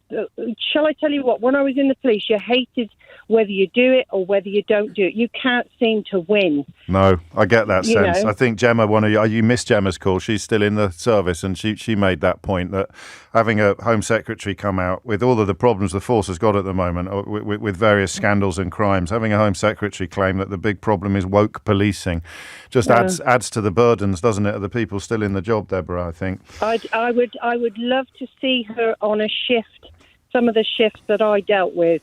That's a nice point that you make. Not for the photo opportunity, but for the actual education that it would involve. Deborah, thank you. That was because I think the caller you referred to was actually another Deborah. So 2 Deborahs offering up 2 very, very different perspectives. One, of course, with bags of experience and 2 bravery medals, and one, well, not with 2 bravery medals and bags of experience. 11:53 is the time. Henry Riley has sauntered into the studio with an interesting little scoopette. Well, James, we've been told that Michael Gove's local authority, which is Surrey Heath Borough Council, faces effective bankruptcy potentially within the next 2 years. So this is local Conservatives who've been blamed for the handling of the council's finances. So it's currently run by the Liberal Democrats. They won it in May of this year. It was 49 years previously of continuous Conservative administration. And they've obviously inherited the finances, which they say is simply unacceptable. And of course, it is perhaps questionable for Michael Gove because he is the Levelling Up Secretary, which means as part of his brief, he is in charge of local government. And it, of course, might add pressure on members of the hierarchy of the Conservative Party. Greg Hands, the party chairman, has been out in the media criticising Birmingham's Labour-run council, for instance, in recent weeks. Here he was on with Ian Dale on LBC just last week. when Labour are in charge of things, they run them very badly. It largely relates to legal fees, consultancy fees. It's been a problem. It's been a Labour-run council, I think, for about 10 years. And it illustrates a wider point. Labour runs some quite big authorities in this country. And they've been shown time and time again. This is Labour's real Achilles heel. When they run something, they run it back. Who runs Northamptonshire County Council? Who runs Woking Council? But Birmingham is Europe's largest council. Time and time again, when Labour runs something, they've been shown to run it badly. Just in case you're confused by Ian's line of questioning there, the three councils he mentioned are all Tory-run, but Greg Hands didn't really pause for long enough to breathe, let alone acknowledge the reality of the points Ian was making. And as you point out, Henry, Surrey Heath has been Tory-run for 49 years. Do we have a figure for how much they're in the hole for? Yes, so essentially this concerns, James, two purchases by the previous Tory administration. Firstly, there's the shopping centre, which is called the Square, previously the Camberley Mall, if you're from that part of the world, and House of Fraser as well. They purchased this back in 2016, and they purchased the Square for £94 million. That has just been valued, and it's worth £30 million. Yeah, that's not good business. A potential loss of £64 million. Good maths. There's then the House of Fraser, thank you, building, and they purchased that for £18.5 million. And let me guess. Go on. 12. No, 2,900,000. So a potential decline in value of 15 million. I've done even more maths. A potential combined loss of 79 million. Did you just add the two together? I just added the two together. He's good. Or a 71% loss in value, which did take some further arithmetic. You needed a calculator for that one. I did. I didn't do that in my head. But I've been speaking with the new leader of the council, James, the Liberal Democrat Sean MacDonald, and he's essentially told me he's been left with a mess. Very similar to our colleagues in Woking across the border, where it was a Conservative administration that ran them into the ground with property dealing. We have issues with the debts that we've inherited. Some massive swings there from 113 million to 33 million, and caused by a bit of a rush of blood by the Conservatives in terms of property speculation. So, James, this may well place further pressure on Michael Gove. He's been the MP there since 2005. His majority is over 18,000. But, of course, the Liberal Democrats winning the council there, they will be perhaps sniffing an opportunity. And also, I mean, there are 20 local councils, James, which Moody's, which is a credit rating agency, effectively says could be at risk of bankruptcy. 7 of which are in Surrey. One of them, of course, this particular one, Surrey Heath. Another one is Spelthorne, which has the local MP of Kwasi Kwarteng. So that's one to watch. Lastly, James, very quickly, the Conservatives have responded in the last few minutes. They say the Lib Dem lie machine in action once again. This looks like them preparing to inflict a huge hike in council tax. Right. So, I mean, for the public, it would be quite nice for everyone to acknowledge that loads of councils are facing potential bankruptcy, up to 20, I think. And scoring these cheap political points is just daft because, as you've highlighted and as others have highlighted as well, the real root of it is either dodgy property dealing, unfortunate legal actions, coupled with, of course, 10 years, 13 years of cuts. Thank you, Henry. It's a good story, that. No comment from Michael Gove. No, just from a source close to the Conservatives. Well done. Henry Riley there with some excellent maths. It's 11:58. You're listening to James O'Brien on LBC. I think we'll have a quick catch up with Lewis Goodall. So my apologies to Neil. I've got Neil in Cambridge. Can you do it in a minute, or would that be too little time for you to make your point? I'll do my very best, James. Carry on. It's just that, as a former officer of 31 years, it's critical to me that the police do engage with the public. And this isn't about looking nice or being nice. It's about an operational impact. Of course. One of the things I used to talk to my young officers about was two things, really. The first is that if you treat everybody you come across in the way you'd want one of your loved ones treated, then you will not be wrong. You cannot go wrong if you take that as a base. Whether your loved one is gay, whether your loved one is mixed race, whether your loved one is a woman, transgender, whatever. Yeah. You treat them in the way that you'd want those treated. And ultimately, we all join the police, actually, to take away the baddies, to make it better for society, to take away those evil people who disrupt communities. And every person you interact with is a potential juror. Gosh, crikey. And so, if a jury member believes that the police are homophobic, racist and misogynistic, then you're less likely to get a conviction. Got to get a conviction? That, Neil, you brought it in almost on a minute, and that is a really powerful, substantive point with which to close. I'll just very quickly read this out as well. James, I'm a retired police officer. My father was a police officer and killed on duty. Grandfather was a police officer. Uncles, cousins in the force. I've got a photograph from 1931 of my grandfather dressed as a woman taking part in the annual fancy dress football match between the local police in Inverness against the local council staff. So there it is. Lewis Goodall is here to tee up PMQs. What do you think? What's going to? Where are the openers? I wouldn't be surprised if this question nutrient neutrality, which doesn't sound very interesting. Because in a weird sort of way, I mean, just in case people haven't been following this, why would they? This essentially relates to proposed changes the government wants to make, Michael Gove wants to make, making it easier for house builders to build homes whilst paying less attention to effectively nutrients like phosphates and so on ending up in waterways as a result of their construction work. Now, as you know, James, our waterways are not exactly in the most robust health as it is.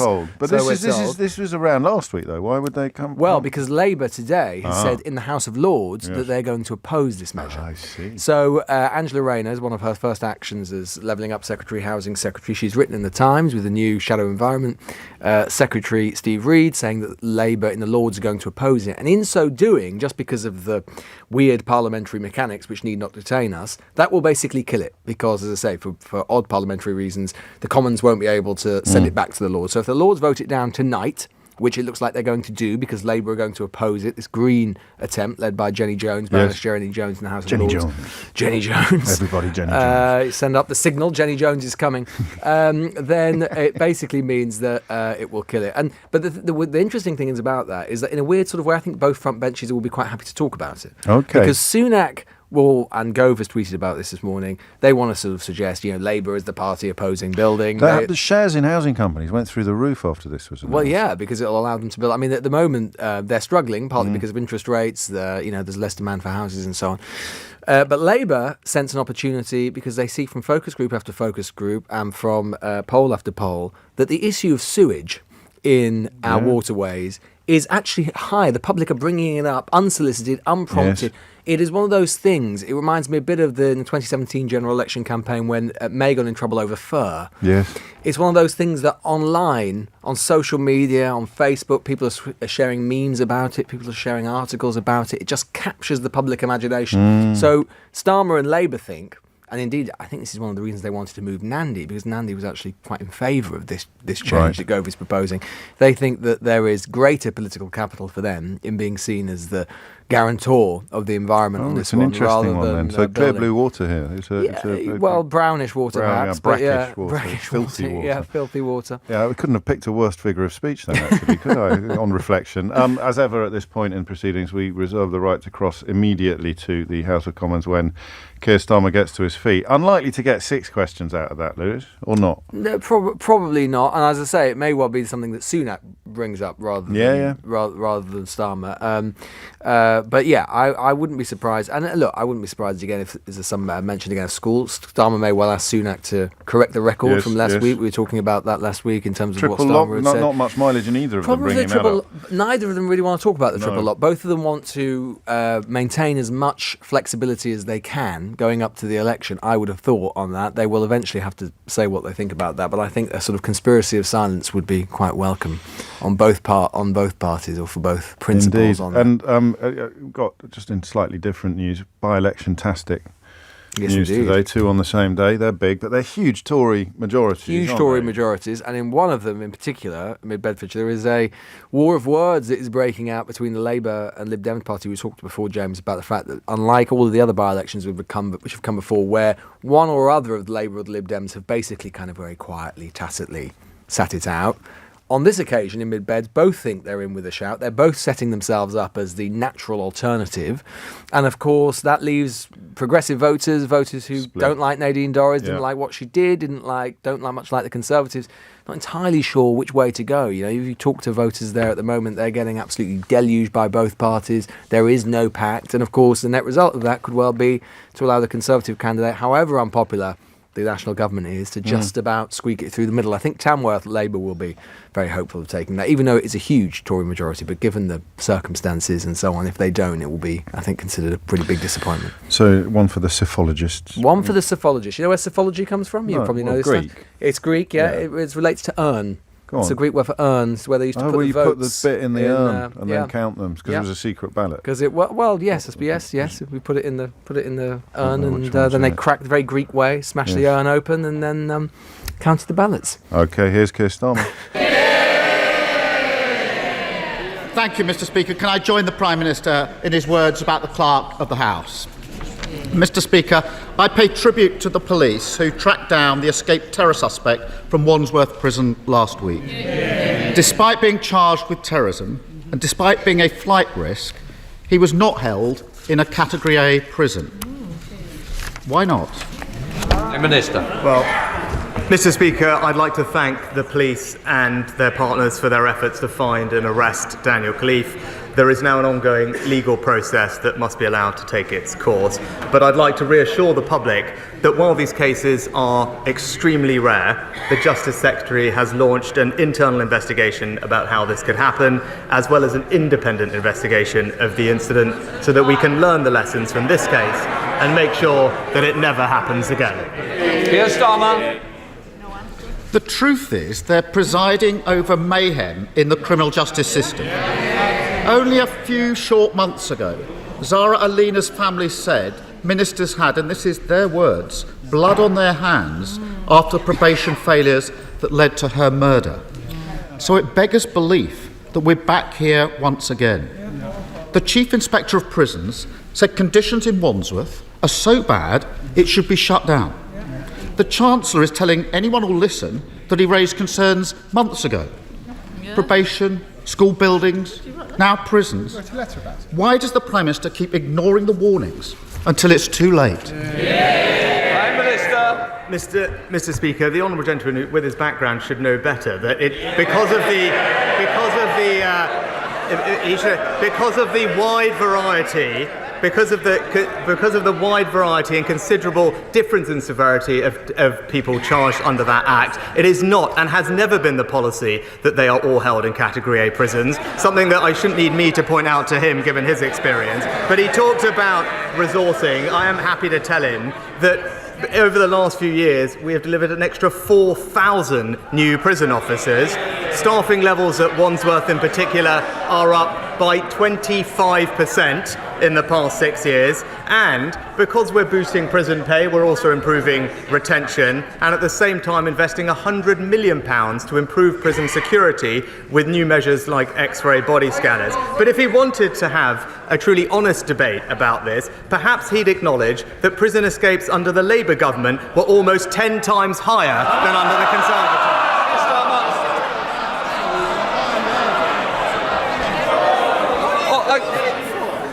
I did say last week, and it will continue this week.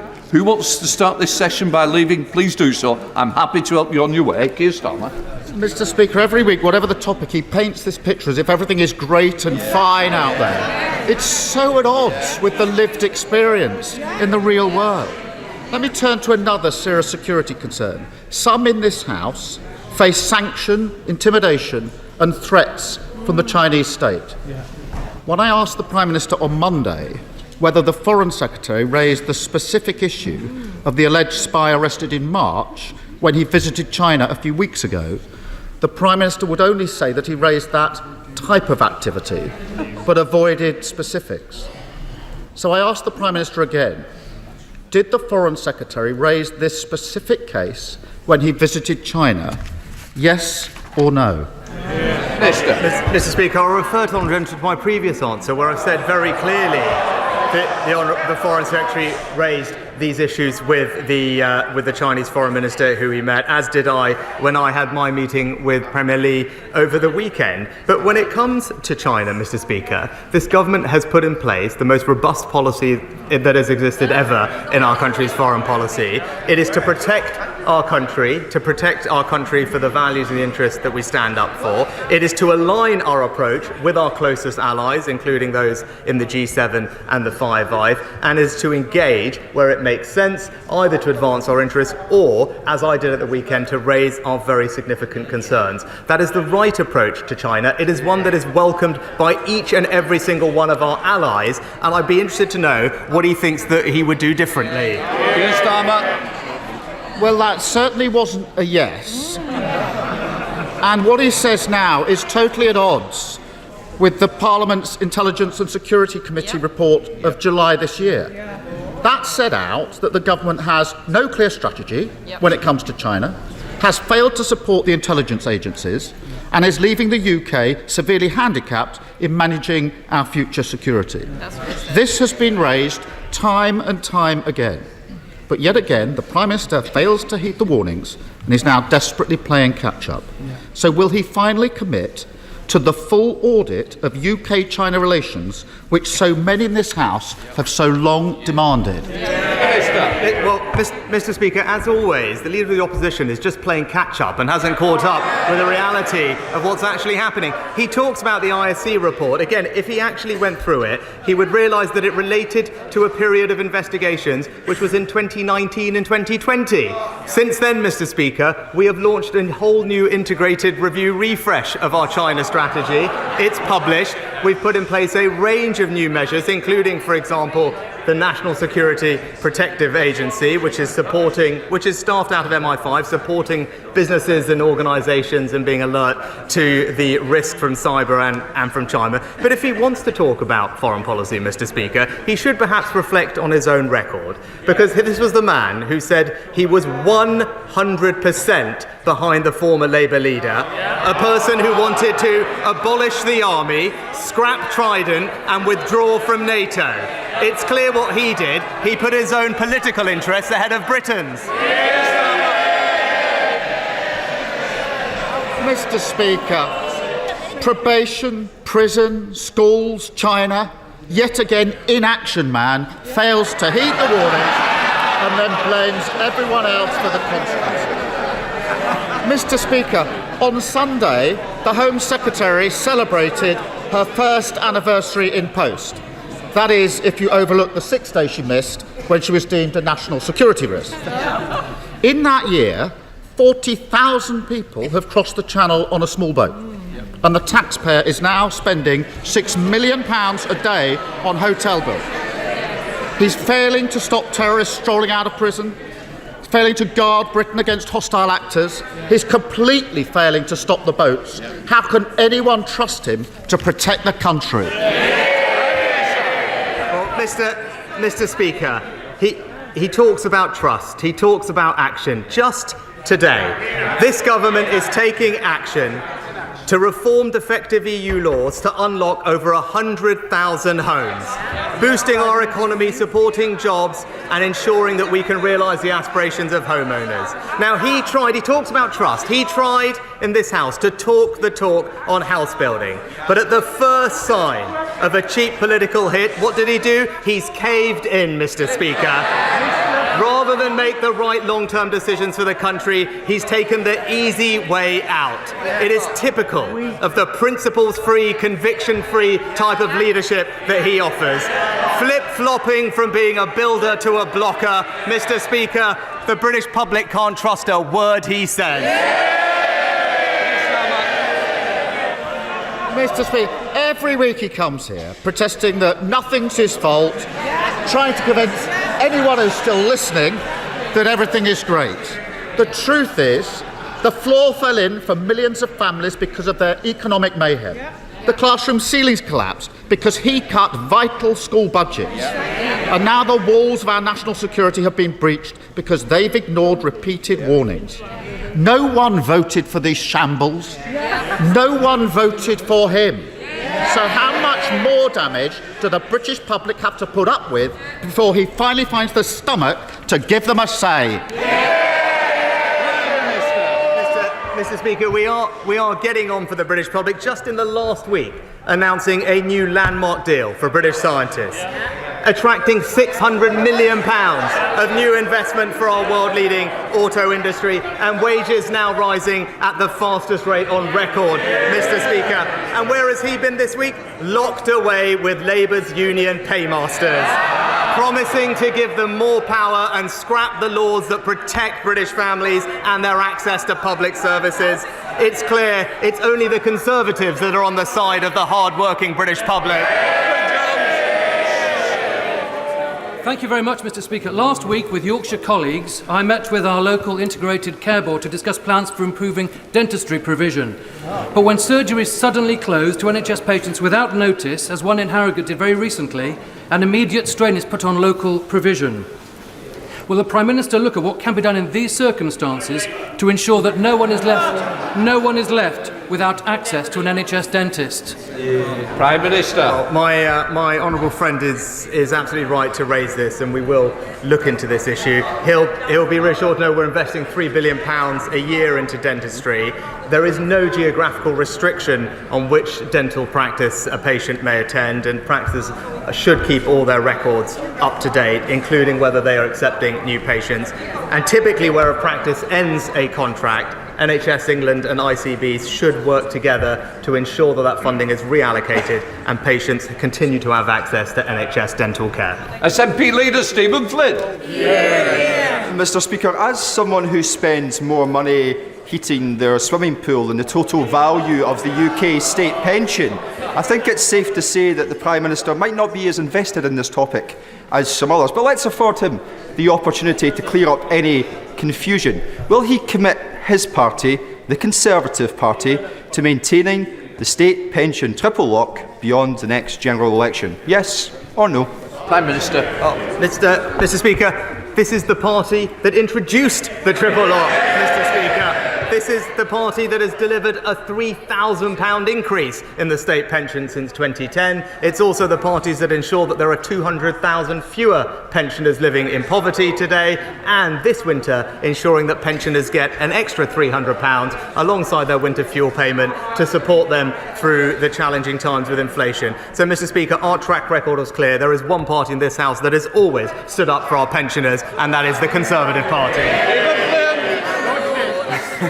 Mr. Speaker, I don't think we heard a yes there. And you'll imagine my shock, my utter surprise that we appear to have consensus once again between the Conservative Party and the Labour Party on this most important of issues, despite the promises that were made to the people of Scotland in 2014, and despite the clear statements from the likes of Gordon Brown that the only way to protect your pension is to remain within the UK. How hollow those words are now. So may I ask the Prime Minister, who does he think will scrap the state pension triple lock first?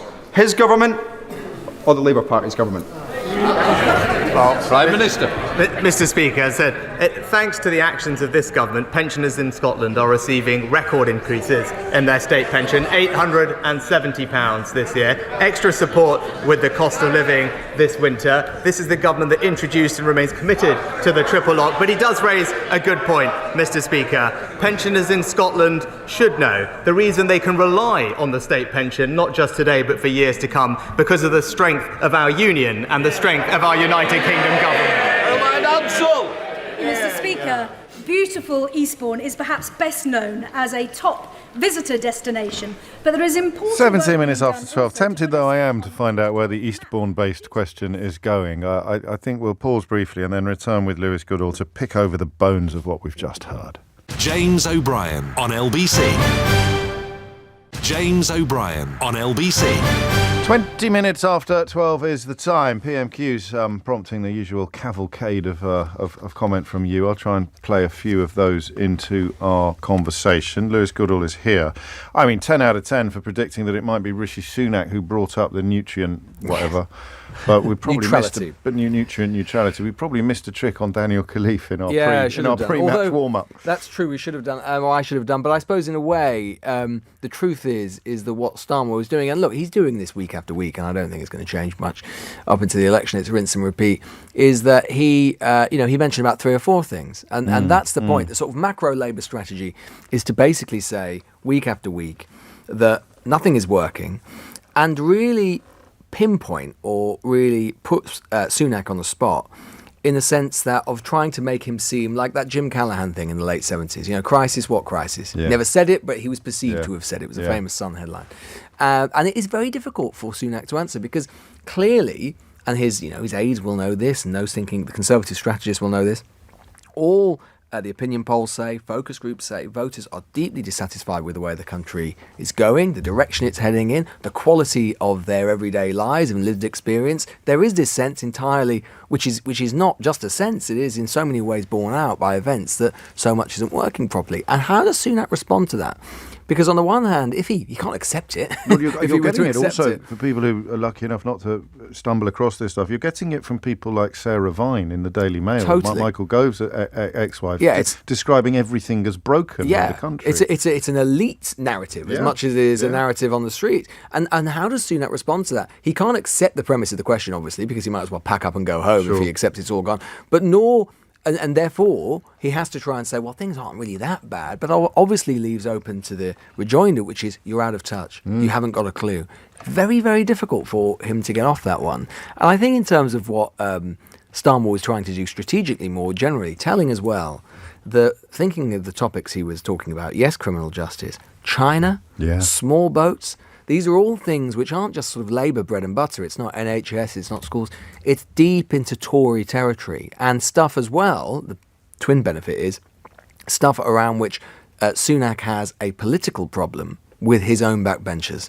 And he's got restive backbenchers on China, on small boats, on security. And of course, we saw, and I suspect we'll hear it again, this new name that Starmer has got. It used to be that Johnson was the one who managed to very effectively apply the kind of little nicknames for Starmer. Starmer turning it on, Sunak calling him Inaction Man. That's good. I'm sure it's been focus group with each of its live. And it sort of works, it sort of lands, and sort of, again, plays into this sense of kind of atrophy and stasis that Labour is trying to create. So I suspect we'll hear about that again in weeks to come. It is, and we've talked about this before, it is usually a mark of Sunak floundering when he where he breaks the glass to release the Jeremy Corbyn comment, isn't it? Yeah. That came quite early today. I think that came in the fourth question. Yeah.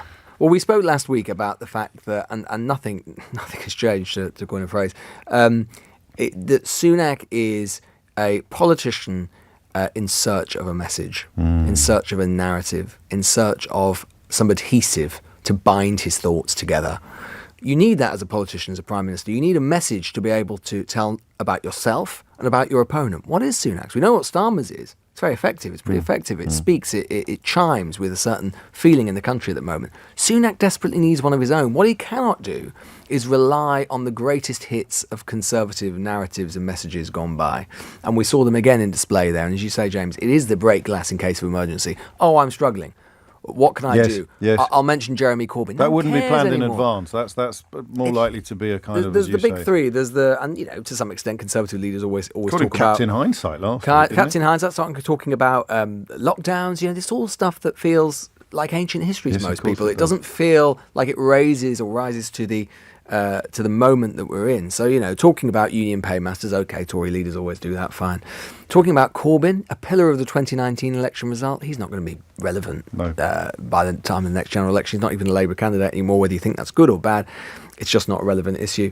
And then also just talking about, we had heard it in the first question there, around criminal justice. Oh, well, prison escapees were 10 times higher under the last Labour government. Last Labour government came in 1997. It's not much saying, oh, well, okay, but back in 1998, things were a bit worse.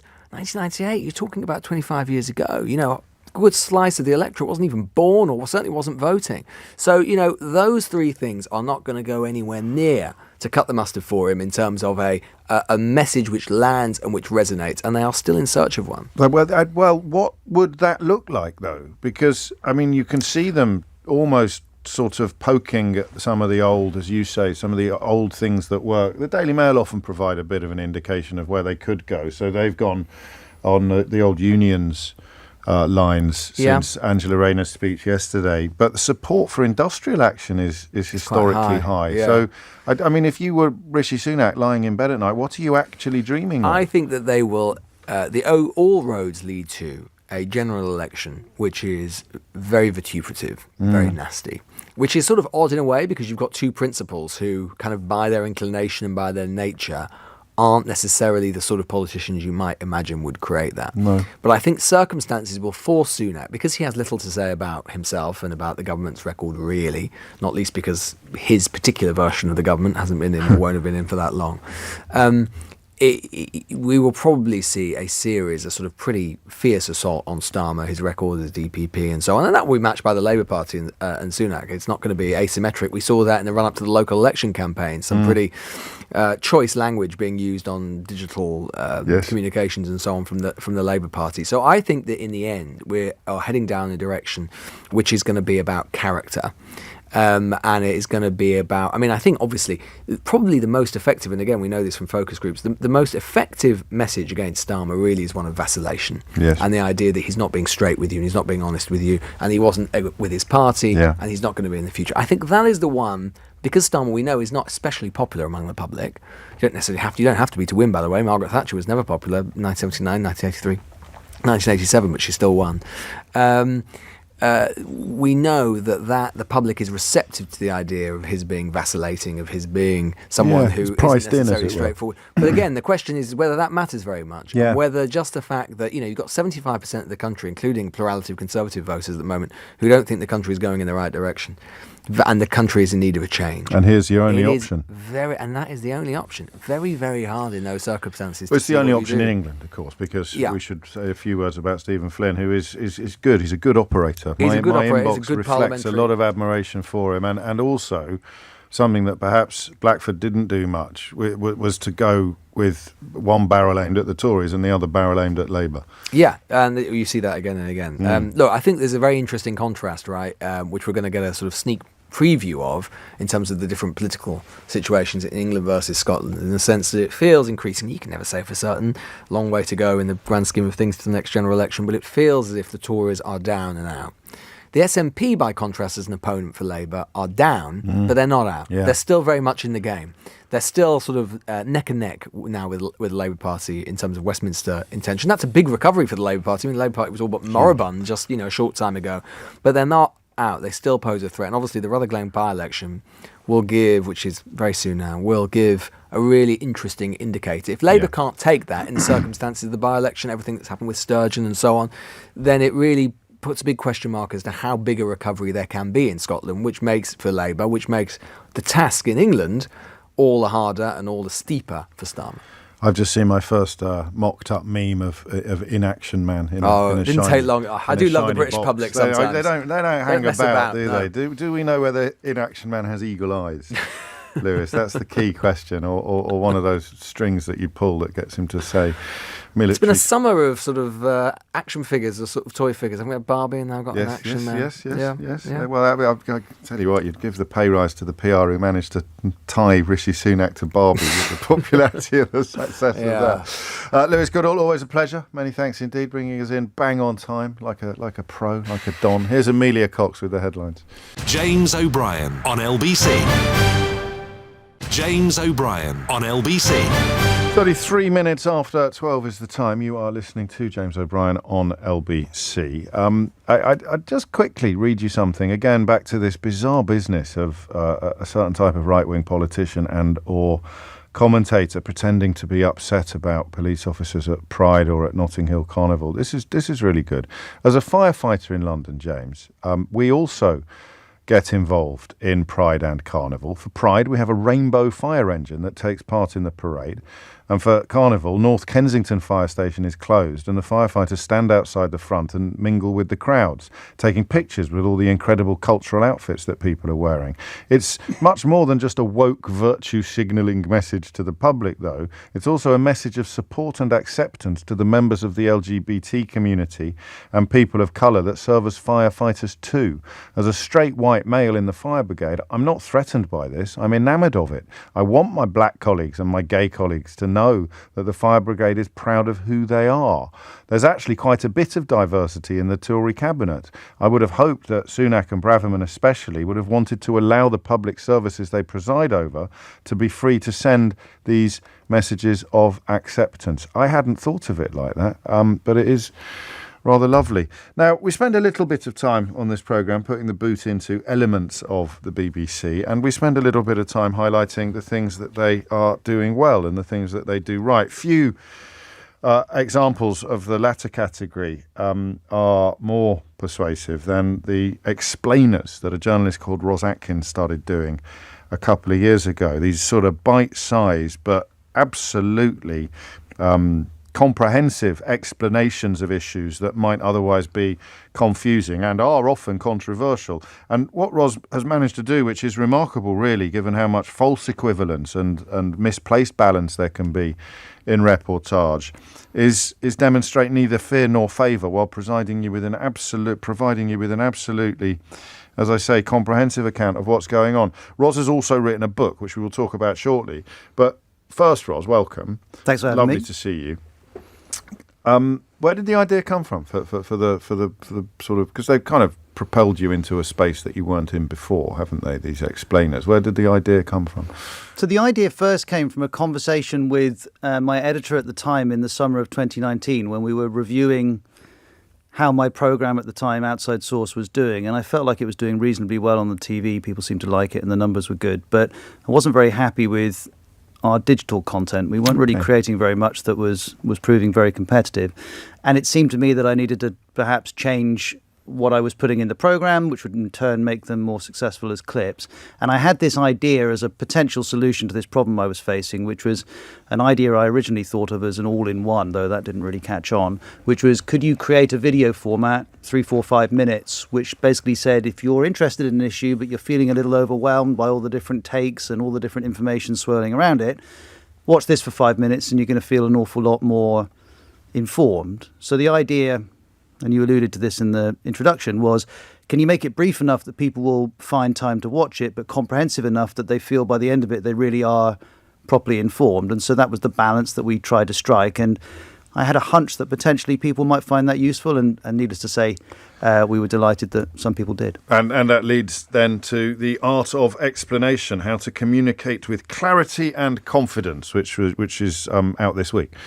Yeah, out tomorrow, in fact, which is a nice feeling. It'll be in books already. It'll be in shops already. Yeah, though. I think Have you seen it yet? I haven't seen it in the wild yet, so I'm looking forward to that moment. But you can pre-order it now, and it'll arrive in the next day or so. So it's effectively available now, though the official launch is tomorrow. And it's been an interesting experience because, of course, if you work in news, a long run into something being released is 2-3 days, and often our videos get done on the day, and you release them, and people like them, don't like them, but you find out either way.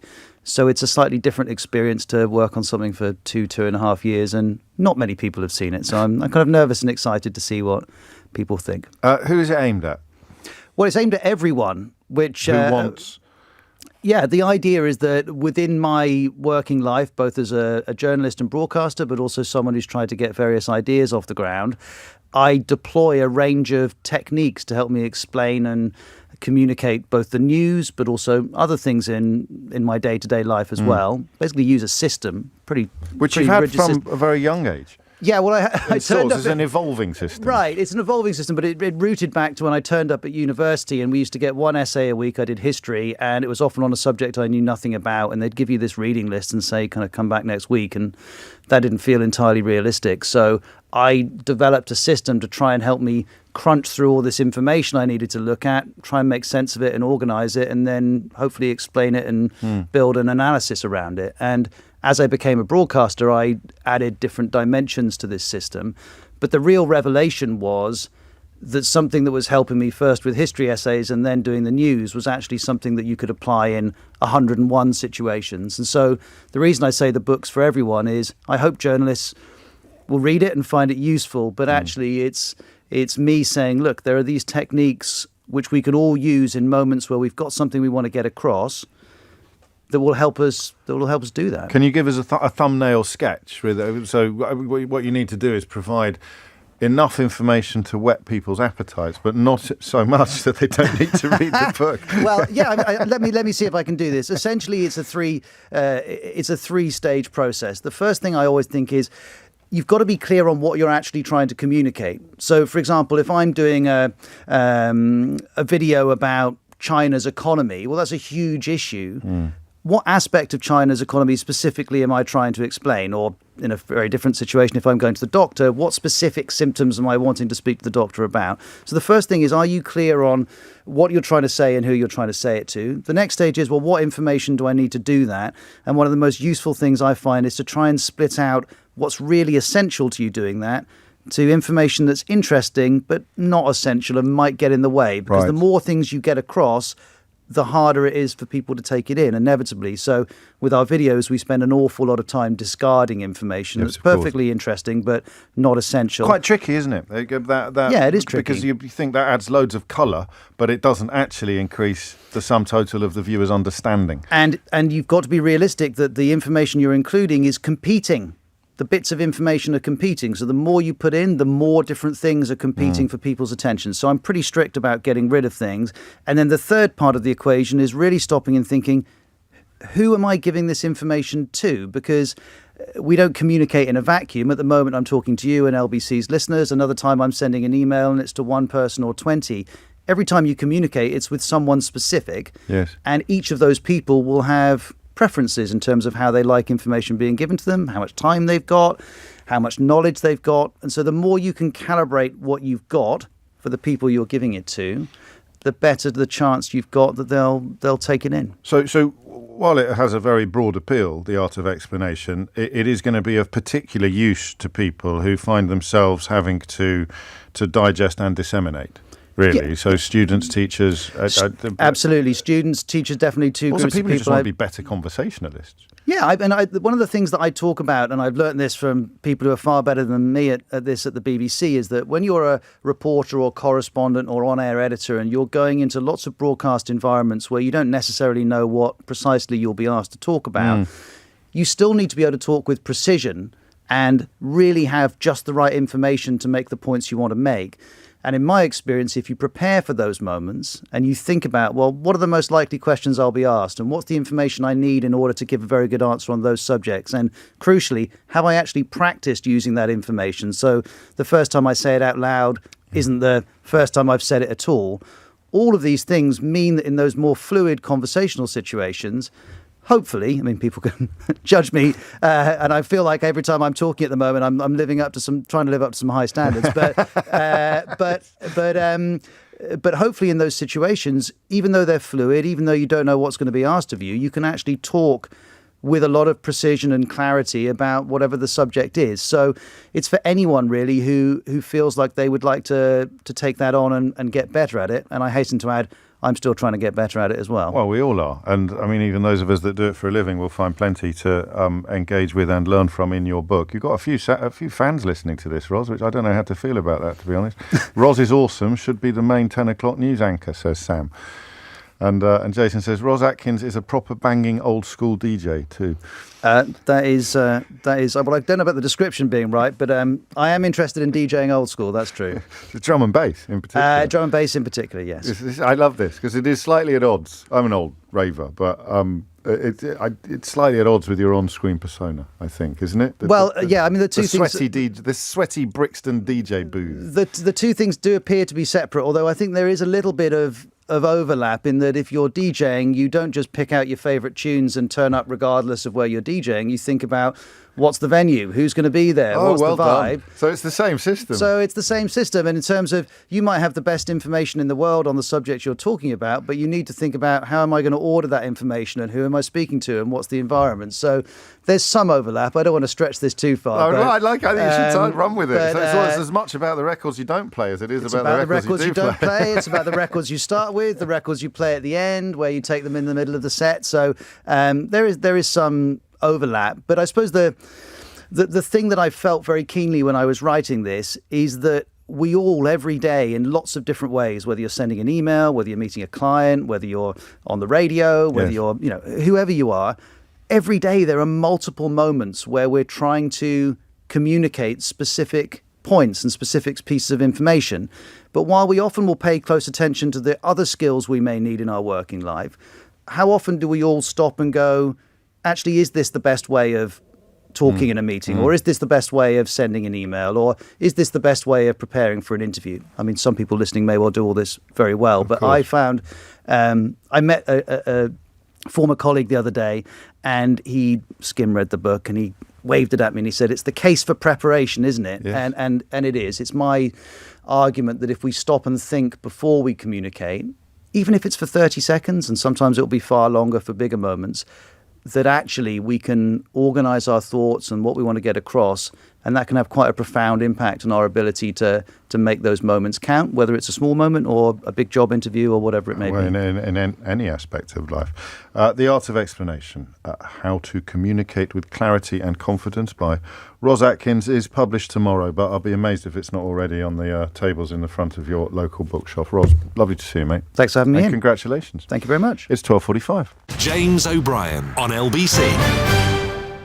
James O'Brien on LBC. 12:48 is the time. You're listening to James O'Brien on LBC. I like this from Abby in Surrey. It allows me to read out a text while simultaneously blowing my own trumpet, which, as you know, I'm very fond of. Hi, James, writes Abby in Surrey. I've tried for many years to get my sons to listen to LBC, and especially yourself, but to no avail. So imagine my joy when my 27-year-old psychologist's son came to me excitedly yesterday singing the praises of James O'Brien. Your YouTube broadcast has succeeded where I failed. So well done, you lot. It's a nice reminder, actually, that we are now a little... What time does it go up, roughly? Does anyone know? Does anyone pay any attention? So how long does it take, roughly, to turn it all around? Get about 2-ish, 3-ish? Nobody knows. I should probably know this myself. But you can catch the whole programme in... I mean, why you'd want to look at me while I'm doing this, I'm not entirely sure. But if you did, it's all on YouTube now by the afternoon of the broadcast. 12:49 is the time. Thank you, Abby. Regards to your son. I don't know if you remember that on the day of the coronation of King Charles, there was a very curious incident involving Republican protesters, extremely peaceful anti-monarchy protesters being, rounded up, effectively, arrested and subsequently incarcerated for reasons which I think it's fair to say at the time were not entirely clear. Their leader and the chief executive of Republic, the anti-monarchy campaign group, Graham Smith, was among their number, and he is launching legal action against Sir Mark Rowley. He is suing the Metropolitan Police Commissioner over the Metropolitan Police Commissioner is being sued over the arrest of Graham Smith. So, and Graham joins me now. Let's begin at the beginning, if we may, Graham. Just remind us of exactly what happened on the day and precisely how surprised or taken aback you were by those events. I mean, very surprised, because we had 4 months of conversations with the Metropolitan Police. We'd had 2 sit-down face-to-face meetings with the Silver Commander on the day, a superintendent. We'd had a dedicated police liaison officer that was working with us, and we were very explicitly clear about all of our plans. We gave them a map of where we would be. We told them we'd have PA systems, how many people we were expecting to be there.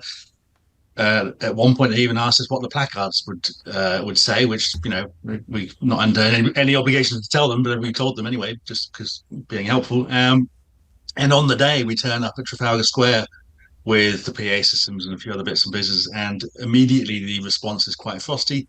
We go back up to the top of the square, up to St Martin's Lane, attempt to unload the van of 600 placards, and immediately surrounded by a few dozen police officers. Again, a very frosty response, not interested in any explanation as to what we're doing, or I tried to tell them about the meetings and the conversations and so on. They weren't interested. So they detained us, searched the van, arrested us, and kept us in Walsall Police Station until around 10:30 that evening. What do you think happened? What do you think was it a communication breakdown? I mean, it's unlikely that the Silver Commander was acting in bad faith when they were meeting with you to discuss what your plans were, and yet the disconnect between... Go on. Yeah, I think the Silver Commander was being quite honest, but there was a few weeks between the second meeting and the coronation. I think, it's my suspicion, I don't have any evidence, but I think that people further up the chain of command and people in government were concerned by any possible impact of a protest on the coronation, and so they were told to take a less convivial and a less engaging response. And the officers on the ground interpreted that as a green light to arrest people that looked like they were going to protest. Well, it was close to zero tolerance, effectively, wasn't it? Is it zero tolerance of peaceful protest? Yeah, I mean, they said that subsequently that, of course, the protests went ahead. And to some extent they did, but all of the protesters that remained on the square faced a very hostile environment from the police. The police were clearly discriminating between those who turned up waving flags and those who turned up waving placards, restricting access to protesters. They confiscated PA systems. They confiscated one of our large flags that you may have seen in some of the footage. And it had a real chilling effect. There was one group of our volunteers that had some of our gear, and they just sort of were so worried that they kind of dumped it and left because they didn't want to get arrested. And other people saw the news and then didn't come to the protest having planned to do so. I think I've seen it described as that the legal action you're taking as the first test case of new protest laws. Were you persuaded that the arrests were a consequence of the new legislation? Well, yeah, I mean, I was specifically arrested. I mean, they were a little bit confused about this because, and this is why I think there was some premeditation in this, but I was arrested under the law that had come into effect 3 days earlier, which is going quick to lock on. And they had no evidence or grounds for suspicion of that, but they arrested me on that. They then put a press release out saying I'd been arrested on their previous law. And so they then re-arrested me on that to make sure the press statement matched the arrest record. That's retrospective so they were a little bit unsure what was going on. So what is the purpose of the legal action? You're seeking judicial review, I think, of lawfulness of arrest and some damages. I mean, I think that. Yeah, I mean, that's something which comes after, but we'll see what happens with the judicial review. But I think that there are two things. Firstly, for the people that are arrested, there are 8 of us altogether from Republic, and, there are people from other groups as well, but there are 8 of us from Republic that were arrested that day, and I think there's a natural justice. We want it confirmed by the police that they got it wrong. They still don't admit that. We want a very clear, full-throated apology. But I think there's also a public interest in pushing back against these laws because the way they've been interpreted so far, it gives the police fairly almost carte blanche power to stop whatever protest or intended protest they wish to stop. And I think that is really worrying because I know that some of these protests, such as Just Stop Oil, can be annoying to people, but the right to protest is so fundamental that we can't allow it to be restricted on the whims of police officers and ministers. What I mean, you say whim, and you say police officers and ministers. I mean, the public, or indeed a protester such as yourself, has no way of knowing, as you've alluded to, where the ultimate order has come from on something like this, whereas previously we would have done. Well, no, I don't know. I mean, I think the problem is the law is now so broad that they really. So it could be the copper on the ground just deciding they don't like the cut of your jib and chucking you in the back of a van. Essentially, I mean, more or less what happened. I mean, they said that there were some straps that we had which would be used for locking on. They weren't capable of being used for locking on, and you also need in-law evidence of intent. But I think the whole environment around the political environment around protest has become really problematic. I mean, in the run-up to the coronation, the Met were making statements about having a low tolerance of protest, and there just isn't any need. I mean, a couple of months later, we were in Edinburgh for the mini-coronation of Charles. There were a few hundred of us there. The Scottish police had a very different response. They were engaged. They allowed the protest as well as allowing people to obviously who wanted to come and wave flags, and it all went off without any serious problems. So, it is quite possible to allow these protests to go ahead. There's no justification for trying to stamp on them. I mean, if there was any deliberate intent to try and disrupt and diminish the protest, which I think there probably was, then it really backfired because, I mean, this became you've not had attention like it before, have you, in all the years that you've been running Republic? I don't think. No, I mean, I was halfway through the day whilst I was in the cell, the police officer told me that, I was on the news all the way around the world. So, he said, if that makes it any better, I thought, well, it makes it slightly better, I suppose. But, swings and roundabouts. Yeah. So, I mean, it's a heavy price to pay, but of course it is. I'm not making light of it. Finally, just to clarify, the law as it stands, your lawyer's contest would mean that if I were to leave Leicester Square after the show and cycle to a place of protest with my bike lock in my rucksack, that would be an arrestable offence potentially. Yes, I mean that is the logic of what the Met's defence of their actions on the day, and that is obviously quite concerning that they can arrest anybody simply for being equipped in their mind to lock on. And as I pointed out when I gave evidence to the Home Affairs Select Committee, I turned up at the committee wearing a belt and 2 shoelaces, a watch and a tie, and all of those things could be used to lock on. But and according to the Met's defence of their actions, that would be enough to have me arrested. Graham Smith, we'll keep an eye on this case and follow it with great interest. Good luck. The Chief Executive of Republic there, the Anti-Monarchy Campaign Group, sharing some of the details of the legal action now being brought against Mark Rowley, the head of the Met. If you missed any of today's show, you can listen back on Catch Up on Global Player, rewind live radio, or enjoy the whole show podcast. You can also, of course, enjoy it in glorious Technicolor on YouTube. Later today, you'll find all of LBC's shows to catch up on Global Player, as well as the best video clips from LBC and other global stations. Rewind live radio on Global Player. Download it for free from your app store or head to globalplayer.com. Coming up at 4 on LBC, it's Tom Swarbrick, but now it's time for Sheila Fogarty. James O'Brien on LBC.